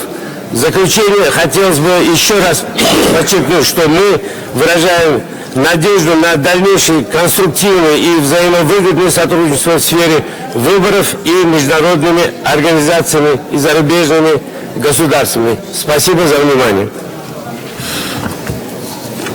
Thank you very much. We have now two short announcements or short interventions about the forthcoming events. I would like to ask now my colleague from Cyprus, Elena Şalambidis, for announcement and then the Turkish delegation.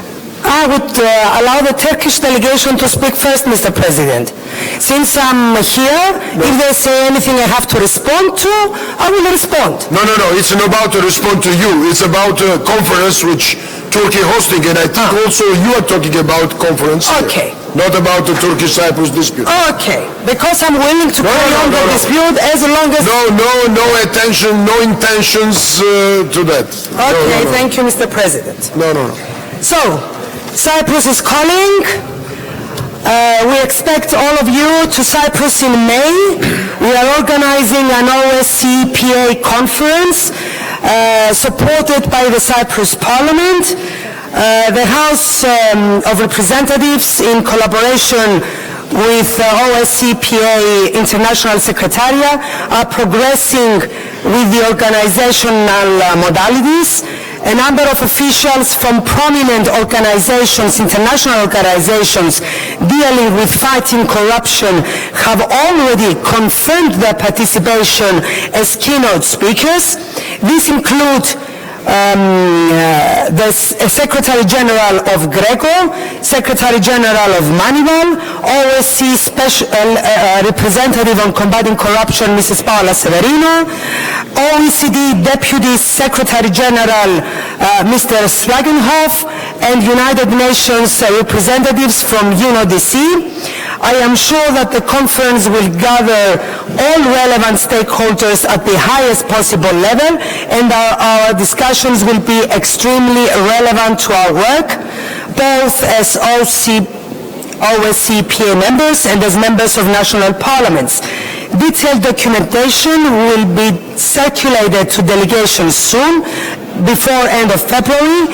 We very much count on your participation and contribution to the conference so that we can stress our determination and commitment to this cause. I'm very much looking forward to welcome you to Cyprus in May. It's very important to see how the national parliaments can contribute legislation and otherwise, and into the implementation of the reports of OECD and GRECO as well. Thank you, Mr. President. Thank you, dear Irene, for your very good suggestion and offer and organizing that in your parliament. Thanks to your parliament speaker too. I know that he's also involved in that, and I guess we'll try to be there in big numbers because the issue is very important. Now please, Mr. Nabiavci, the floor is yours for a short announcement. Thank you, Mr. President. I'm just a soul whose intentions are good. Oh Lord, please don't let me be misunderstood. You may remember this song of Animals. I'm just a soul whose intentions are good. That was good. Yes. It was nothing bad. Oh Lord, please don't let me be misunderstood. Dear colleagues, as you know, the Silk Road Group has 27 member countries and plays an important role within the framework of East and West relations. We believe that the Silk Road Group has been serving as a substantial platform to promote mutually beneficial economic and trade ties, in particular through promoting connectivity and developing transport corridors and trade facilitation measures. The previous 3 interparliamentary conferences of the Silk Road held in Baku, Minsk and Andermatt, and their adopted declarations contributed to the existing mechanisms of bilateral and multilateral cooperation to promote the socio-economic development. In this respect, as founding and active member of this group, we have the pleasure to host the 4th International Conference of the Silk Road Group on 8 to 10 April 2020 in Istanbul. The theme of the conference will be the role of the Middle Corridor, enhancing infrastructural, economic, and cultural connectivity along the ancient Silk Road.